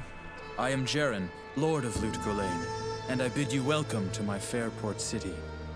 I'm glad to know that once again, caravans are free to travel through the Western Pass. For some time now, we have been under siege. As long as you don't by block an the life evil orb, you're good. power that Awesome. I cannot identify. Strange. It all began when a dark wanderer came this way, looking for the tomb of Tal-Rasha. Okay, the tomb Tal-Rasha. No That's one where we knows want to go. exactly where Tal-Rasha, keeper of Baal, is entombed, but it is certain to be far out in the desert. Now my people whisper tales of the dead rising from their tombs, and horrible creatures lurking amongst the moonlit dunes. Yeah, exactly like before. Even I have witnessed things which I cannot explain. I've ordered the port closed and all trade ships moored until I am sure that my city is safe. Atma, the tavern keeper, has an important mission for you. Go see her immediately. You'll find her on the other side of town. Now I must return to the palace. Okay. I apologize, but I can't invite you in. Things are rather a mess right now. One thing that's a bit strange, like why are we just immediately accepting missions from like random characters we haven't even talked to? Now that Andariel is dead, I can return and outfit the rogues properly. Once I've made some trades here, I'll be free to head back to the monastery. So you can head back Let to me know Act you 1 wanna if you travel want. along. Interesting. Well, I guess that's not something I want to do. Dead bodies are rising and it's all thanks to the necromancer called Mad Seven. I'm just showing up with my skeleton bodies and he's like, I've seen some strange things in my city. I'm like, yeah. You're welcome, dude. Yeah, it is a bit strange to be a necromancer in this game, but I love it. The sewers. No, that's not where I want to go. Oh, Fiona is still with us. Oh, that's good. Also, you're oh, Deckard Kane. Mischief. Who's Mischief? Hello. Greetings. I'm Mashif, captain of this ship here. I make port runs around the Twin Seas and occasionally out to Kingsport in Westmarch. I haven't sailed anywhere lately, though. Jaren has ordered me to stay docked here in case it... Okay. Did you give Fiona anything or just leave her naked?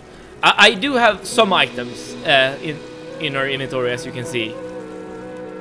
I guess these aren't like the best items ever. Oh, you know what? She could actually use my ethereal chest piece.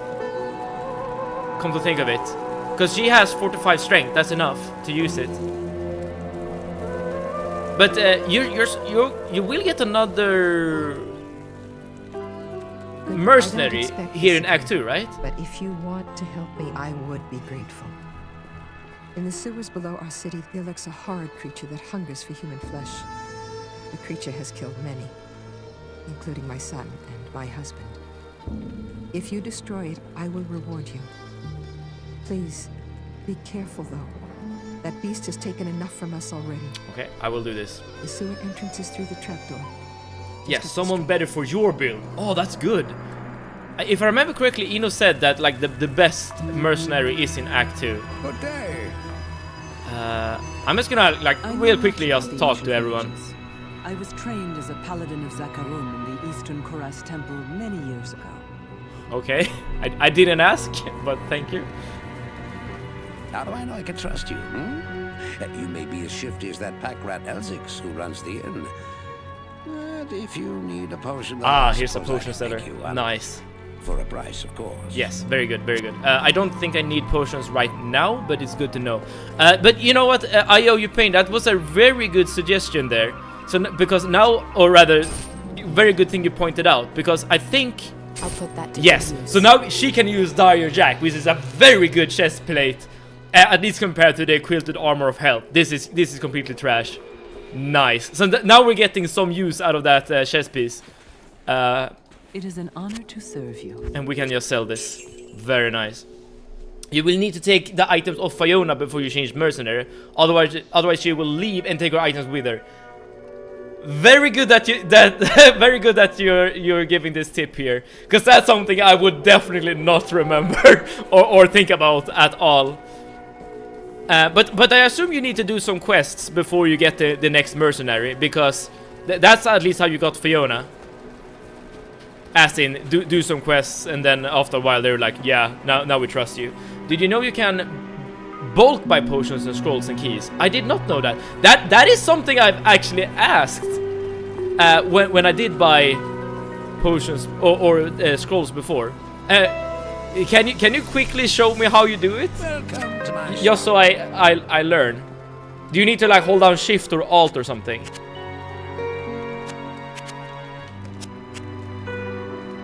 Because right now I'm just buying it like normally.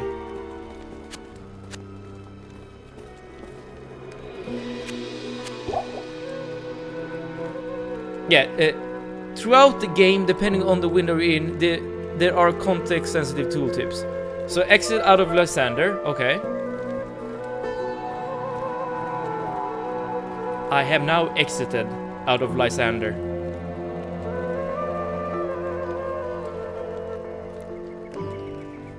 Can I see your tomes? Yes you may. Here you go.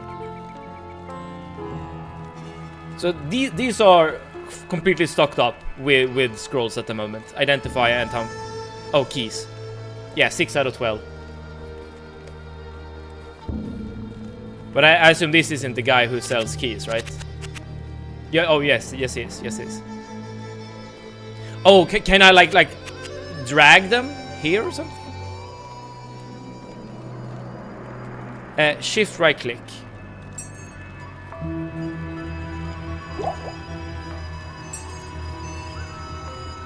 Oh, yes. Okay, so if I shift right click, I buy the quantity that is shown here. 5 out of 12. Is that it? Okay, now I have more keys than I need, but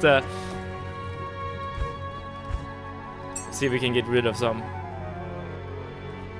All right. Nuance. Also for potions, it fills up the belt, matching the bottom row. If you have an empty column, it will also fill that. Yes, I have noticed that the belt usually gets filled with a bunch of different stuff as you play. All right. And it's very good that the belt is getting filled up, because that means that you get more space in your inventory. You should go to Farah and buy a 3-row belt. Oh! Then you can buy potions from Lysander to see how it fills up. Got it.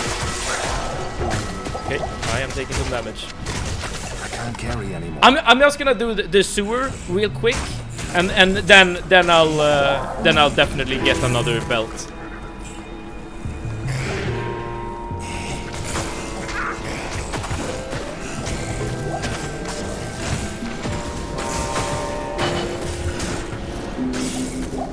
Okay, they are able to kill my skeletons.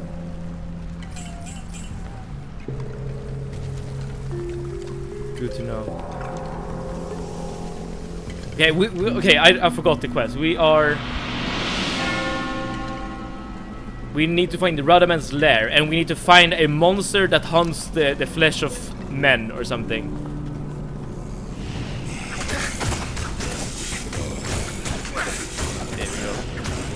Hey, the fact that they have like poison attacks is a bit annoying.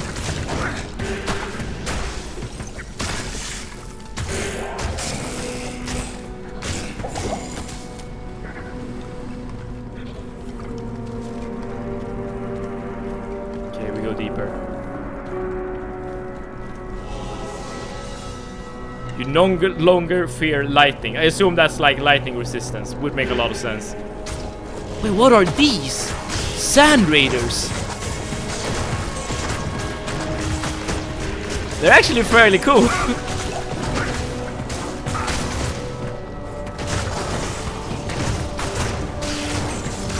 Spirit Ren. Okay, my skeletons are dying way quicker this time around.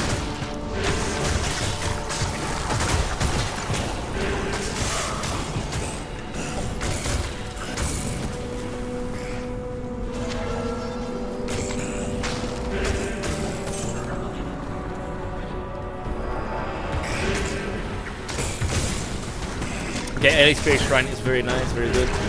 I wonder, like, what kind of level should you be at once you enter Act 2? Because right now we're level 15. And I feel like I've approached this game at like a normal pace, but I'm actually not sure. Like, am I over-leveled or under-leveled at this point? Or just appropriately leveled, I guess. I told you, slow down, farm XP, else die. Yeah, things scale up fast. They do, for sure. Imagine you have a 3-row belt with the following configuration. Red, blue, purple, empty. And also fill out row 2 and also all of row 2 and 3 are empty. When you shift right click by red pots, it will fill up all columns of 1 and 4. Aha! If you had purchase blue first instead, it would fill up 2 and 4. Column 3 will fill up when you pick up purples. So I decide essentially which column of potions I want. And okay, what happens then if I mix it up like this? Because now I have purple and blue. So I guess then this isn't a color that I picked, I guess. You're very under. I usually go from level 20. Okay. Good to know, good to know. I mean, I feel like we are able to deal with the enemies. But my skeletons are noticeably weaker this time around compared to in Act 1. Okay, bottom row takes seniority. Got it, got it. Well, that's very like nice for convenience. So that means that you can have like you can decide like how many potions you want and in which order, and then you can just buy potions whenever you need to, basically.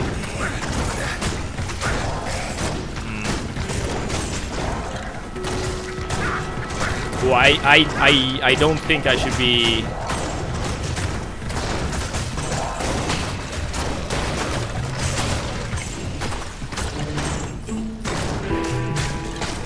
Well, hopefully I will level up fast. Yeah, I'm taking quite a lot of damage if I'm close to them, which will use up some potions. But empty columns fill up by red-blue, whichever you shift by first. So avoid the wrong potion filling up. Just drop one solar potion in the bottom row to control it. Got it. Well, at the moment I haven't really bought that many potions.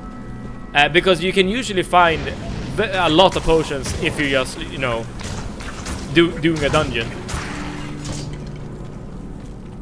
I can't carry anymore. Oh, speaking of which.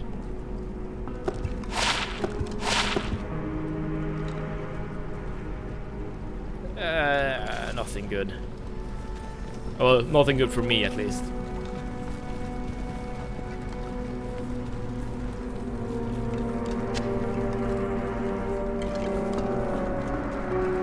I wonder... Oh, here we go. There are context-sensitive shortcuts, so you can move potions between belt and inventory by holding a button. You have 2 empty slots in 4. Look at the red potion and see the gold tooltip. Let's see. Look at a red potion and see the gold tooltip. I don't see any gold tooltip. But I can shift left click to equip. Oh, I guess that's what you meant. Okay. Yes, got it.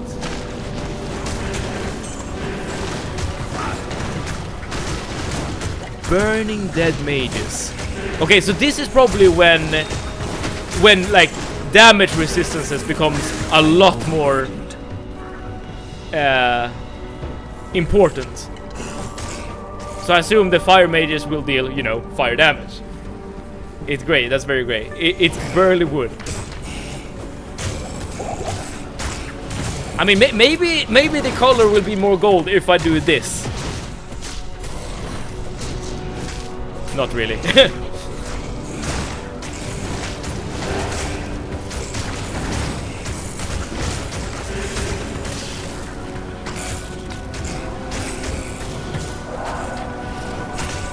But we're still doing great here. I probably need a lot more health potions though, moving forward. That's the one thing I'm noticing here.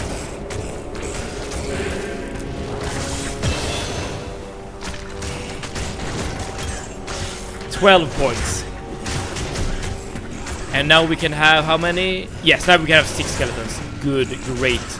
Putting every... No, wait! I need some pointed to strength, I remember, in order to wear that item.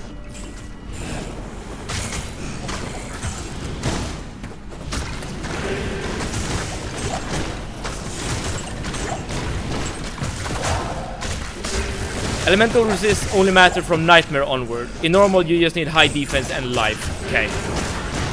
But I assume resistances also, like, does, well, something in normal. It's just that, you know, the effect isn't as crucial to surviving.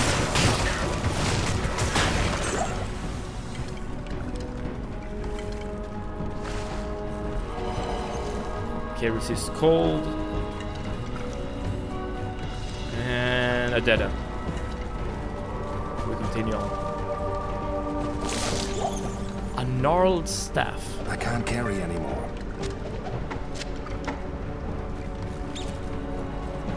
I can't carry anymore. Speaking of belts. 8 slots, 4 slots. Oh, the only issue here is that this sash has so many like good effects. Attack rating, life and so on. This only has 10 life. However, the size is a lot bigger. Yeah, so this is a 3rd row.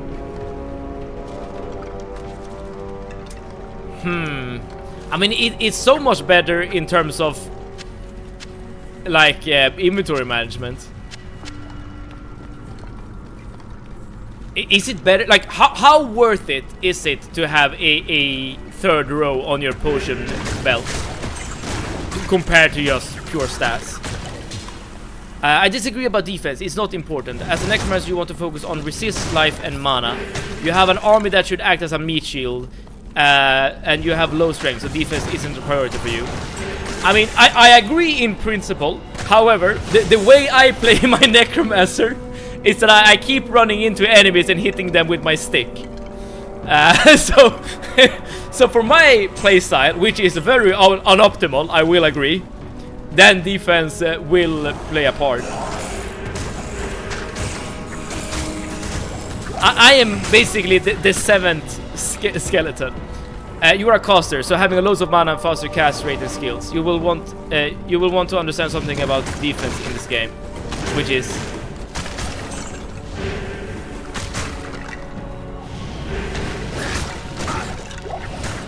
but yeah, as I said, like I completely agree in principle. I shouldn't be up close and personal like this. But I like it. When you're running, your defense is ignored. Ah!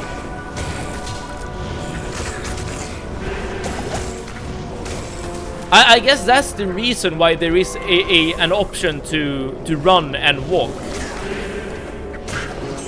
Okay, so there is a point of only walking. However, I guess that only really matters if you're like a close combat character. Let's say you're playing as a paladin, right? Then you won't have all these summons to tank hits for you, and then it's probably better to walk as you're fighting enemies, right? To get your defense bonus. In my case, I think it's good to keep running like this, because that means I can get out of melee combat quickly if I need to. Oh, here we go.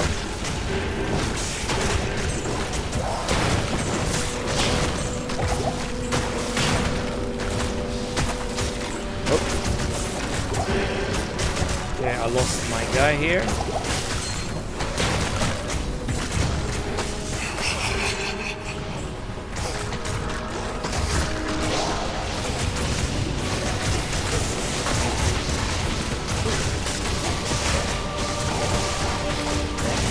I will say that the enemy design is really cool in this game. There we go. What a waste of undead flesh. What's happening here?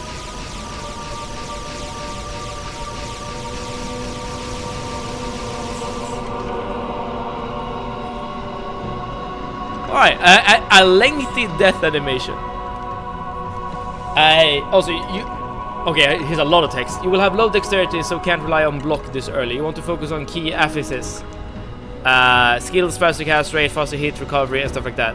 As a necromancer, you probably want 1 column of healing potions, 2 columns of mana potions, and 1 column of rejuvenation. That, you know, the purple ones. You will be chugging blue potions for ages until you get mana reserves catching up, or you get good items. I mean, I guess that is dependent on how many, or rather, I am overburdened. What should I do here? I guess I can fill up my slots here. Okay, so now I should take care on what like colors of potions I'm using. But yeah, as I was saying, like as long as I'm casting a lot of spells, then I agree. I will be chugging a lot of mana potions. But as long as I'm hitting enemies with my stick, as in my wand, well, then I guess mana potions won't be as important. But I shouldn't be using my stick because it's not as carry anymore. As optimal. Okay, I need to get rid of some items here. Let's see here. Maybe I can just get rid of this mace. Okay, now we have this scroll. I'm not sure what that does, and we have this book of skill. Right click, learn a skill of your choice. Nice. And I cannot right click this thing, so I assume this is like a quest item. Exactly. You're long past the point of hitting people with your wand. I mean, you're not wrong, absolutely not wrong. I guess it's a matter of what kind of potion I want to keep chugging. Either health potion, if I'm hitting people with my wand, or mana potions. And of course, spells at this point will be more effective than hitting people with the wand, for sure. Let's see here. We can get our 6 skeleton. Alright, but I guess we're done. So let's just head back.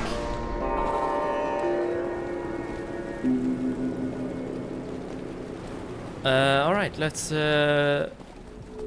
look at the stash first, and then we'll talk to some characters. Hello. Hello.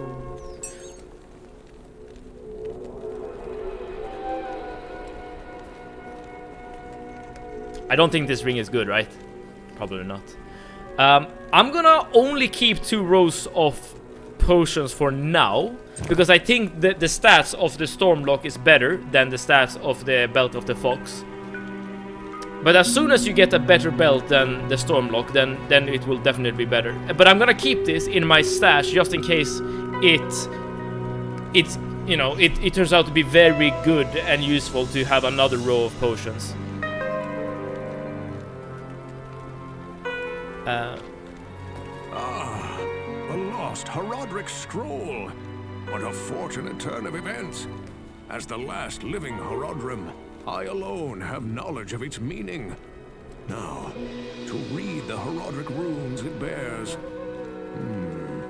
The Horodric mages, after binding Bale within Tal Rasha, magically sealed off his burial chamber from the mortal realm. Those same mages also crafted fearsome Horodric staves and imbued them with the special power to open the chamber's Okay, so I need to find this staff then, or one of these staffs. To the thievery of a rogue sorcerer, they divided all the Horodric staves into 2 parts, wooden shaft and metal headpiece, hiding them separately to safeguard them. The Horodrim foresaw our current plight and designed the hiding places to reveal themselves to worthy heroes like you. Okay, so we know the quest that we're on. We need to find the 2 pieces of the staff, combine them, and then we'll get entry to the next area. We also have the innkeeper to talk to, Atma. They say that the taste of vengeance is bittersweet, but I find it to my liking. In addition to my undying gratitude, I have spoken on your behalf with the rest of the townspeople. The merchants have agreed to show their gratitude by offering their wares and services at lower rates. Oh, Jaren wants to see you too. You'll find him in front of the palace. Nice. I wonder when they change the text color. It could be one of those, what's called the Mandela effect. As in, you're really sure of something, and then it turns out to never have been the case, and you get really like confused. I don't need this. I don't need this. Okay, I have so many potions at the moment. Yeah, my inventory is not looking great. I think I might. Should I sell some? Let's just keep them. And there are screenshots you can check. Okay, fair enough. So it's not that. And yay discounts indeed, for sure. Oh, here we have a guy called Grace. Hello. I bet you wonder how this town manages to stay safe with all the trouble going on out in the desert. You can hire new mercenaries whenever you like. There's not a quest prerequisite. They're all in the palace for some reason. Jaren hired me and my mercenaries to help keep the peace around here. We're not. I assume we're the best this wasteland. I assume this is the guy you talk to, right? Yes, hire. Okay. Oh, you can go to the sewers here. All right, so let's see if we can get a new mercenary.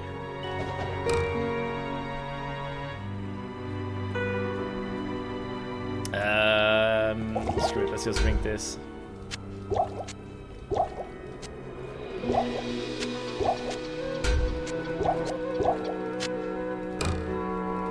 Yes, citizen. Okay, so now she doesn't have any items on her.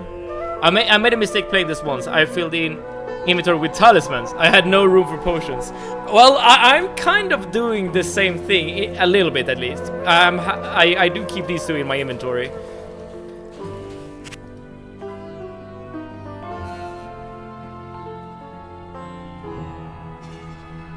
Oh, they are...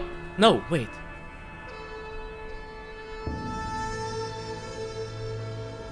I thought they were all the same for a second, but no, they have a different ability here.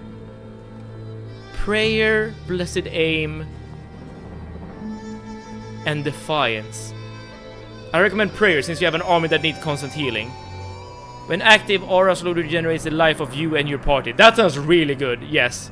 I'm just gonna look at what the other thing does. When active, aura increases the attack rating for you and your party. I mean, this isn't bad either. And Defiance, Defense. Okay, so it's only auras basically. But yeah, let's go for Prayer. Let's... Oh, you can choose the name. So Faisal, Jemali, Misan, Ole Haras. I'm gonna go with the name starting with F because it's closest to Fiona. Okay, how do I get you? This mercenary will replace your current one. Yes.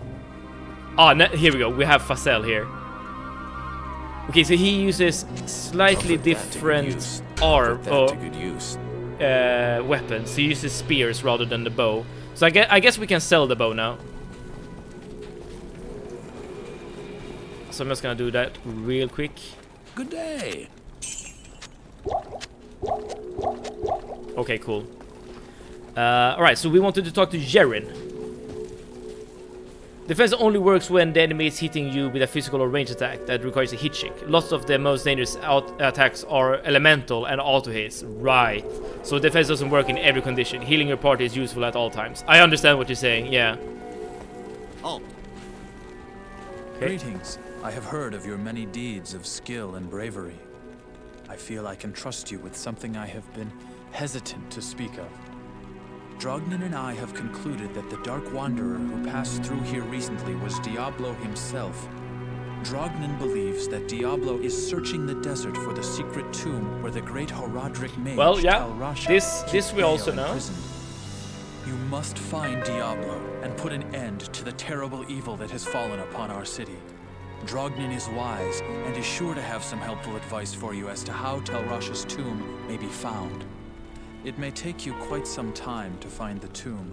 Yeah, alright, yes, I guess this is something we already knew. You may not pass. Okay, great text. Some elemental attacks have a physical component, so it can help with those, but you're a frail, emaciated necromancer. You really aren't a heavily armored character. I agree with that. Okay, so we've done the first quest. The second one is the Redrick Staff, and we already know the last quest to find the 7 tombs, or find Telrash's tomb.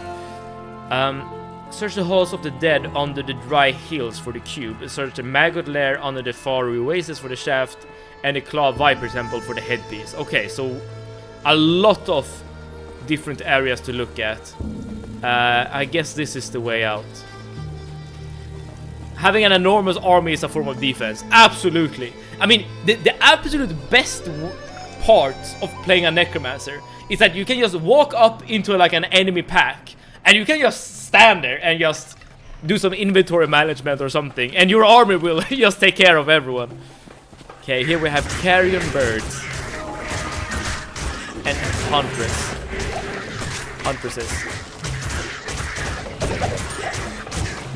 Oh, and this is the aura, right? The blue things under...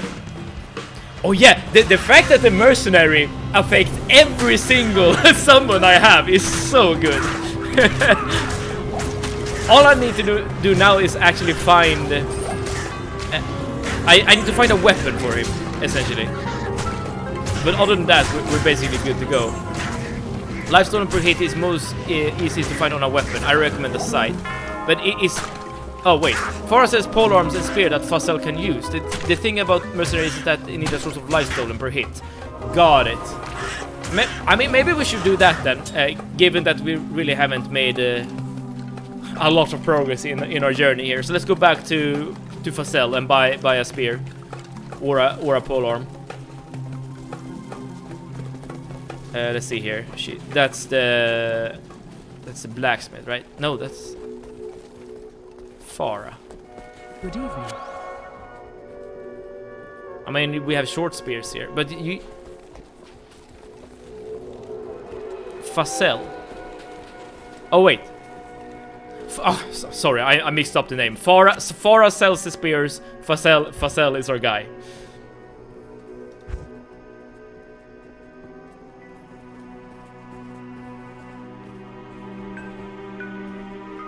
Oh, mana for each kill.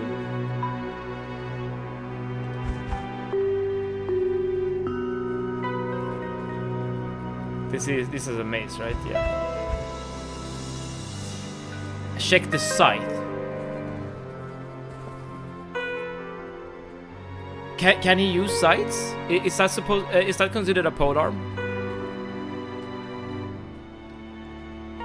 I mean, I don't think any weapon have any effects that we would want. Spears, polearms, and javelins. So I guess we could just look at the damage numbers and just pick the one that's with the highest number. That should be this thing, right now? Yeah. The Crimson Spetum of Self-Repair. Oh, and this we can probably sell. I'll put that to good use. There we go. You can use all 3 classes of weapons. Got it. It would be kind of cool if his character model would change.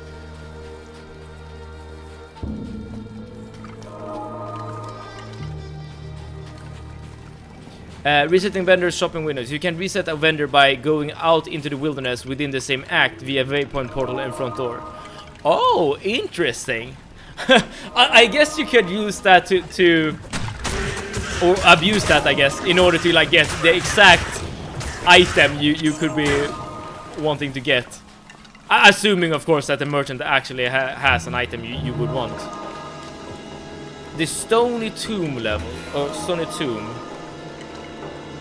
Dry Hills, Maggot Lair, Claw Viper Temple. Okay, so this is not where we want to go.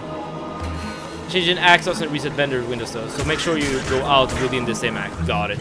I don't think I want to utilize that too much, or at all maybe, because it's a bit cheesy to just keep resetting a vendors like that.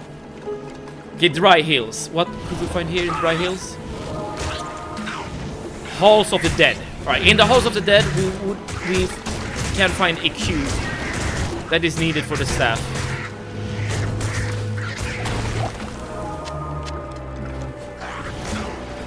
These are fast.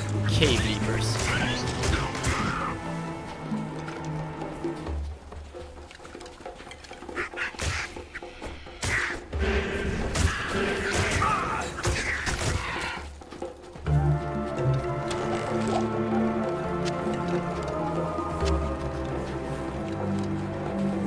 Okay. Wait, what is this? Oh yeah, just no.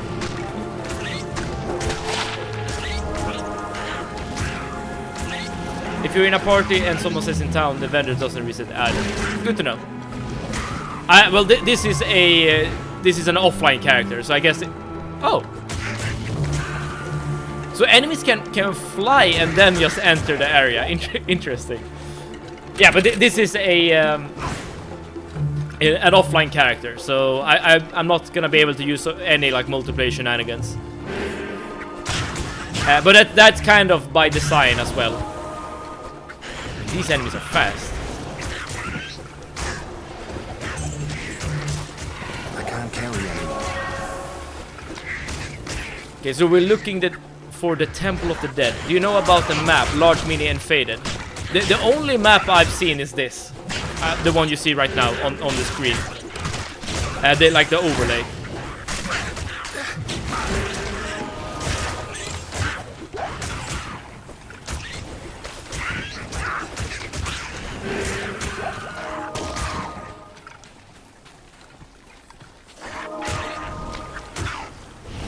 The reason I asked is you walked right by the Dry Hills waypoint. It's shown on your map. Oh, I did?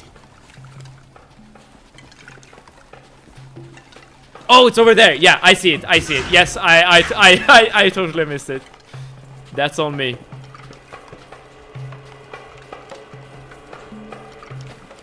Here we go. Okay, we got it. Oh, there's even a waypoint in the sewers that we missed. Well, hopefully we won't be needing to go into the sewers again. But even if we do, like, the path to the sewers is very easy. It's, you know, just beneath the city. But thank you so much for pointing it out. These waypoints are very useful. A sewers waypoint is useful for resetting vendor. That is true. That is true.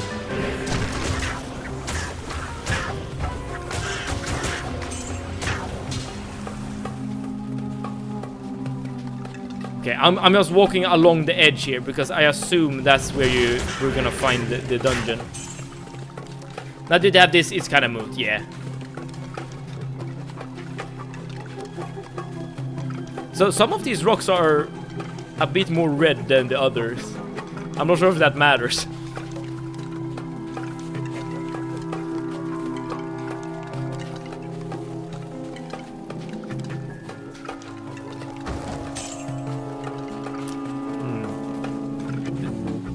There aren't that many places left. I wonder if I walked past the entrance to the dungeon. I mean, I guess I can search here in the bottom left. Wait, what was that?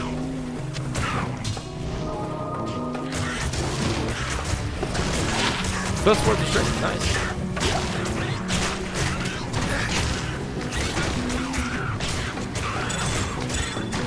I'm not sure if strength is that much better.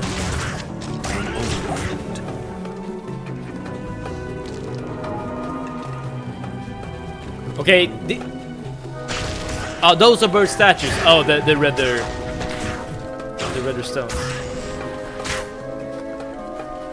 Wait, here we go, right? Here we go. No? And Farah also says belt, so every time you visit her, you could check if she has a belt with resistances and 3 rows. That's a good point. I mean, if I do find a belt with better stats than the one I got now, but with 3 rows of potions, then that's absolutely something I would be interested in buying.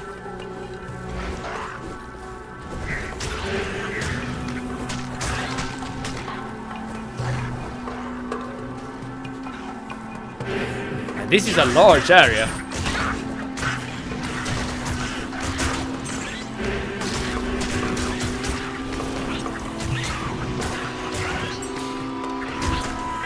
Go.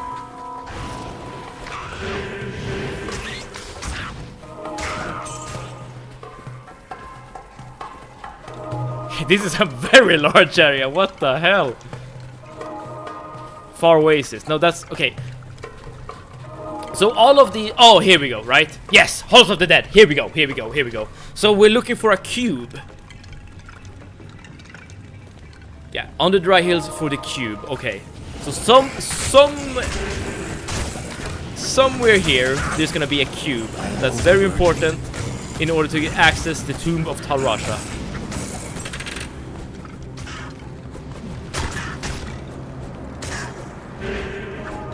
Luckily for us, it's just the same kind of enemies, but but inside instead of outside.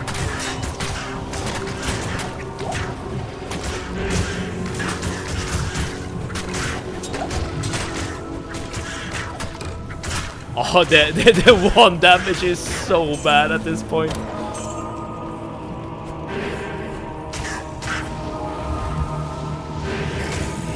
What is this? A hollow one.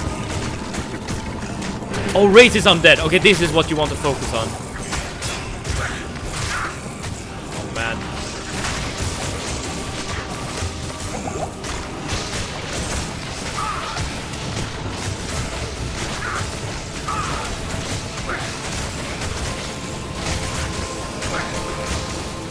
Okay, there's gotta be a better way to do this. It would be so cool if you could, like, direct your minions.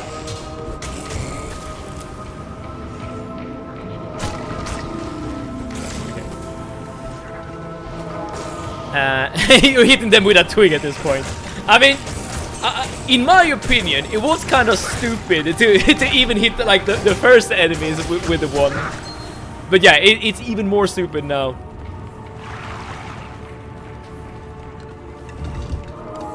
And by first enemies, I mean like the first enemies you're fighting in Act 1.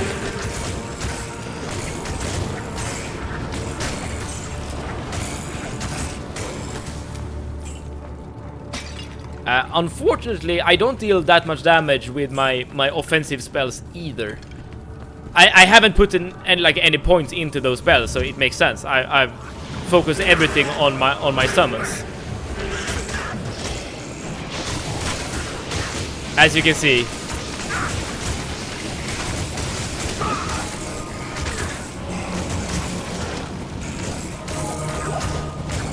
Not enough mana.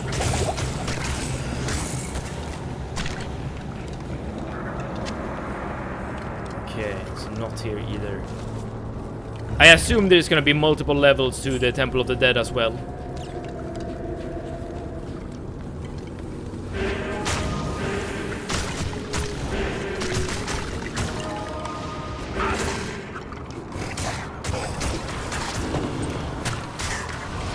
I also noticed that some enemies have a special type, as in like a creature type. The hollow ones, these are considered to be undead. And I know for a fact that we have found like some items that are more effective against undead. I wonder how many like creature types there are. I would assume like demon is probably another creature type. And then maybe that's it. Gameplay loop for summoner is 1. In town, raise a clay golem. Yes. Use 1 point wonder amplify damage on every enemy you can see. Yes. Let your mercenary and golem kill a corpse. Yes. Raise a skeleton or corpse explode to create a chain reaction. Raise army. Amplify damage on every new mob. Corpse explosion enemies when you have a full party. Yeah. I mean, it's very easy to get the first corpses. You can just go outside and just deal with the simple enemies, like the easy ones to kill. Oh, the corpse explosion is really good now. And then, you know, as you said, there's gonna be like a chain reaction, right? And all of a sudden you're gonna get a bunch of oh, I'm running out of potions here.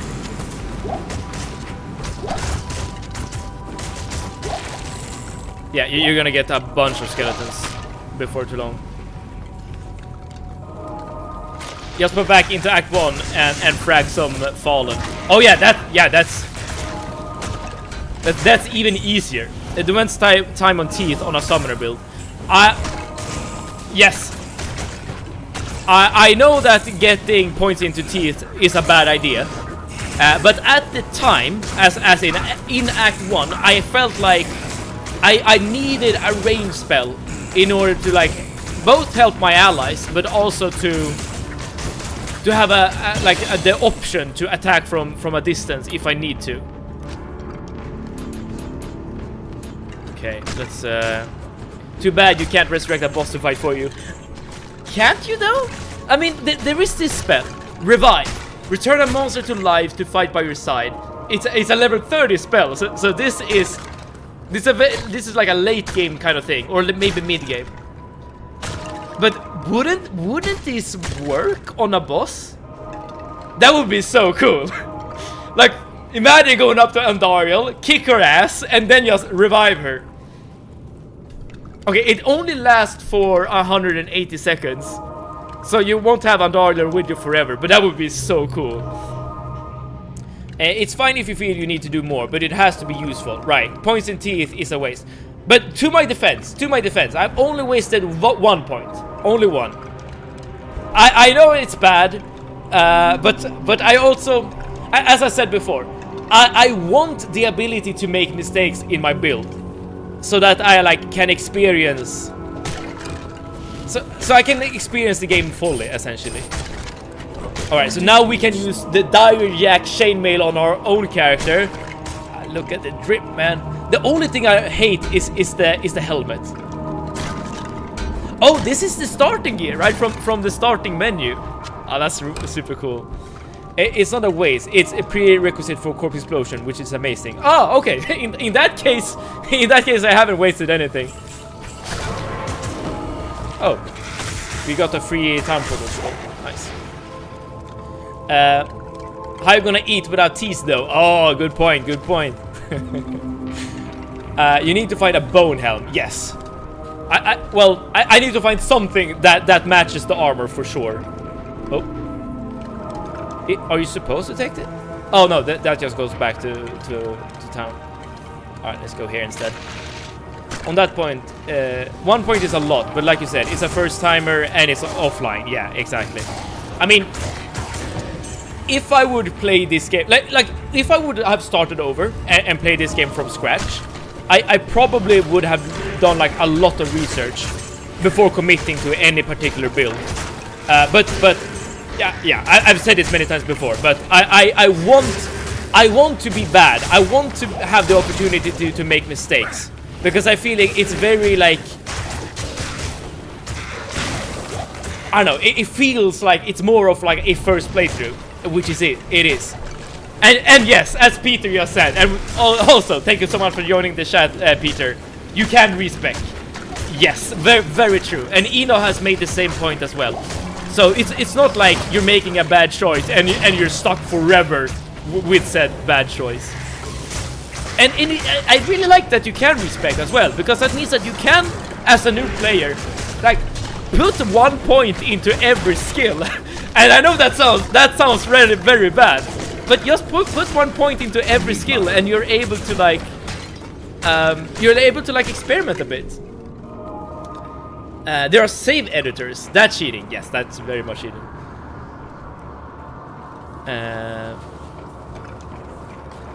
And okay, what's the point you're making? He needs to put 1 point into it even to get the corpse explosion. Right.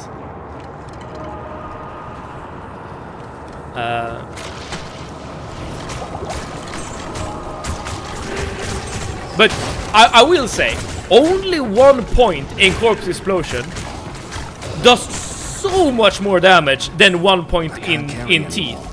It's a night and day between how good the skills are in this game, which is not a bad point by any means. Are you going for all waypoints?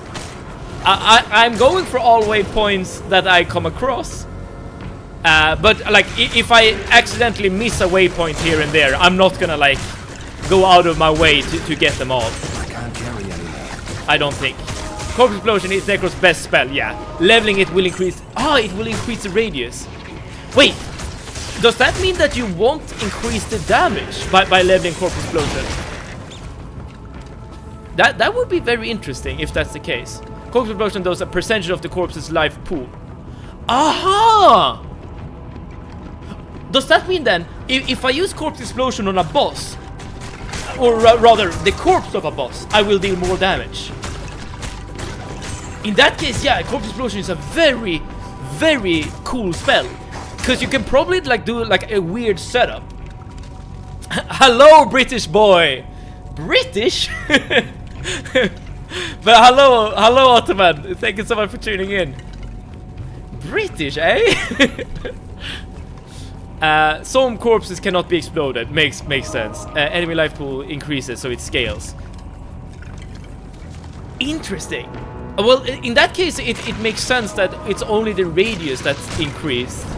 By the way, I was not offended by any means there, Ottoman. I just found it funny that you said British. I thought he was talking to me, but he's clearly not British. I mean, from the accent, my own accent,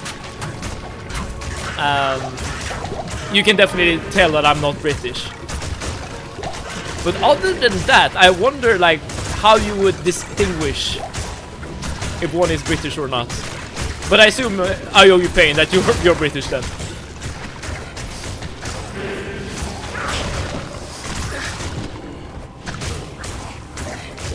Man, Corpse Explosion is such an interesting spell. Where are you from, Matt Savet? I am from Sweden.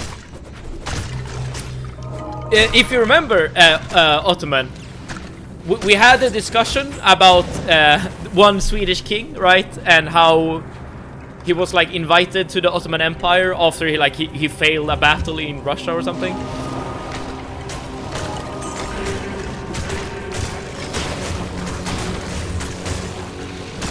You know what? Like, I feel like I'm playing more of a spellcaster now, with the amplified damage and the corpse explosion and stuff like that. I really enjoy that. We talked about this. I completely forgot it. It's all good. It's all good. Okay, I need to re-equip some potions into my bar here. There we go. And we keep going. Oh, here we go. Here we go.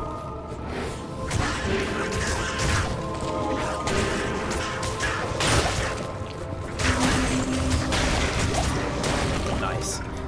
Just make sure every enemy is amplified damage at all times. Yes. If you're leaving damage on the table, you're leaving damage on the table if it's not. Yes, very, very true. Amplified damage does 100% physical resistance, or negative 100% physical resistance. So that's 2x damage. Yes. Eno did point out that putting a point into amplified damage was very good, and I completely agree. It's so much extra damage you get from amplified damage, at least if you have like a bunch of summons running around. I found a Turkish translation for Diablo 2. Oh, you're going to start playing this game. Nice. Ottoman, please let us know which class you're playing. If you're doing like me, a necromancer, or if you're doing something else. Wait. This spear, it's great. Right? No, this has to be a really good spear, right? Right? The damage is actually a bit lower, a lot lower actually. But it has higher attack speed, and it adds lightning damage and poison damage. I'm pretty sure this is better than the spear this guy got. And Necromancer is a class with a lot of 1-point wonders, skills that are great with only one hardpoint investment boosted by plus skills. Yes, and Corpse Explosion, given that it scales with a health pool of enemies, makes it such an interesting and cool spell. Necromancer get a lot of plus skills from Wands and Shrunken Head. Yes, the Clay Golem skill, I haven't put any point into Clay Golem myself. It's the head, the preserved head, that gives me Clay Golem. I'm very, very happy with my starting class. Nice. Because this is very much like a kind of build that is like very, very well suited for me, I think. You know, when I play like RPG games, like this is the kind of character I really like playing. Ah, the Horadric Cube. I am overburdened. We gotcha. Let's get rid of the dagger. And let's grab a potion. Alright, so we got the cube. I guess we can head back into town to just sell items, and we can drop it in our stash. CE is a good skill to invest in after you max Ray Skeleton and Skeleton Mastery, because the radius increases. The area increases quadratically, so you can make huge chain reactions. You can destroy entire screens. I'm pretty sure that is the build that Eno was recommending me earlier, and it sounds like a very good thing to do. You know, once Good to see you. Once you have like the skeleton army at your disposal. This only takes one slot, so I might as well have this in my inventory. Okay, what do you want to say? You have quite a treasure there in that Horadric cube. According to Horadric lore, the cube can restore a Horadric staff. To do it, use the cube as you would a scroll. When the cube opens, place both pieces of the staff into it and use the cube's transmute power. You'll be pleased to know that the cube has other alchemical uses as well. 6 gems plus 1 sword transmute into a socketed longsword. You may also transmute 2 quivers of crossbow bolts into 1 quiver of arrows, while 2 quivers of arrows yield You can also max Corpse Explosion after Ray Skeleton, especially if you keep the Merc gear. Though you need to find bases for rune words. Merc will get very, very important in Hell. I only have, at the moment I have these 2. Peter, yeah, these 2, El and Tal. I'm not sure if these are good runes, but once I get another rune, I am absolutely gonna get a rune word item, because they seem to be really cool. Now that you know you can buy keys, you don't need to hoard them. I would sell 3 stacks, 2 in stash and 1 in inventory, leaving just 1 stack of 12 in inventory. Well, the 3 spare in stash now, since you move 1 stack. I get what you're saying, but I still have a lot of space in my stash. So I don't think it's important, or rather, like, super necessary, I guess, to be, like, super inventory efficient, I guess. But I get your point. I absolutely get your point. And the same kind of goes for potions a little bit, but it's still good to have a lot of potions. Far as belts.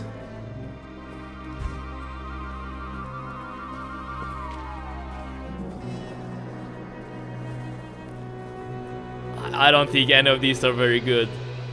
And those are the only belts she has, right?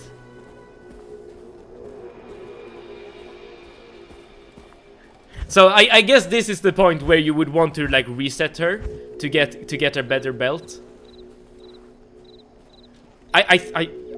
You want to buy a 2-socket breastplate.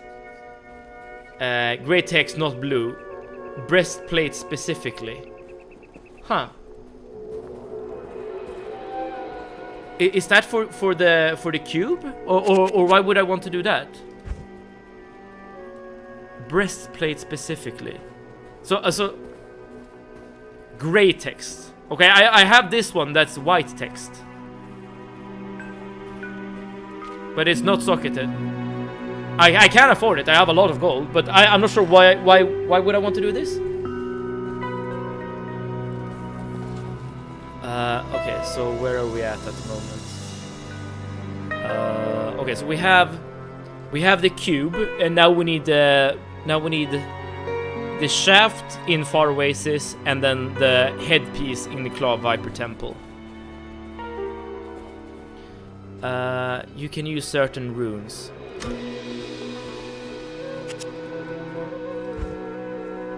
I mean, again, this is a white breastplate, but it's not socketed, so this might be good enough. I hope. I'm gonna buy it and put it in my stash for now. Oh, this is useless. Okay, never mind. I'll sell it. I'll sell it. All right. I guess I did waste a little bit of money there, but whatever. It's not important for summoner. I mean, I guess we'll get more opportunities to get the breastplate later on. But that's actually something I could look for in dungeons. Usually I just skip past grey loot, but it might be good to pick up. But listen. Before we continue, I just want to say this.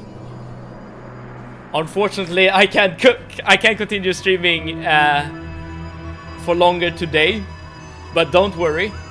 Tomorrow we'll continue on from this point. Okay, we'll continue on trying to find the shaft and the headpiece, and we're gonna see what other quests we can get out of Act 2. But the next stream is gonna be tomorrow. Tomorrow, 6 p.m. Central European Time. Drop a follow if you want to get notified when I go live. And if not, I just want to say, okay, good night. Good night to you as well. I owe you pain. And thank you so much for all the tips. Holy crap, you're like a waterfall of information. It's really good. Oh, Peter, thank you so much for the follow. And hopefully, all of you will be able to join me tomorrow for some more Diablo. And if not, it's completely fine. Of course, you can do whatever you want. You're all awesome people. Heh, shaft indeed. So thank you so much for watching. Thank you so much for chatting. I appreciate you all. This game is really fun, and it's a lot of optimization you can do, which is so much fun to experiment with. And again, I really enjoyed the Necromancer. It's a very cool class. But yeah, with that all being said, you need the slotted glasses from your avatar. And, okay, I don't know what that means. But maybe we'll figure this out tomorrow. So wherever you are in the world, hopefully you're doing good, hopefully you're doing great, and hopefully you're spending some time playing video games or doing whatever you like, and hopefully we together can have some more fun with Diablo 2 tomorrow. But until then, save it out. In your follow overlays, you have sunglasses with slots. You'll need these. In your follow all. Are you talking about the follow pop-up that pops up when someone follows? I have those sunglasses next to me, or like in my shelf or whatever, if that's what you mean. Okay, got it. I'll bring them out before the end of the stream, or rather before the end of the series. I will bring out the sunglasses. I promise you this. All right, but as I said, thank you so much for watching. See you out.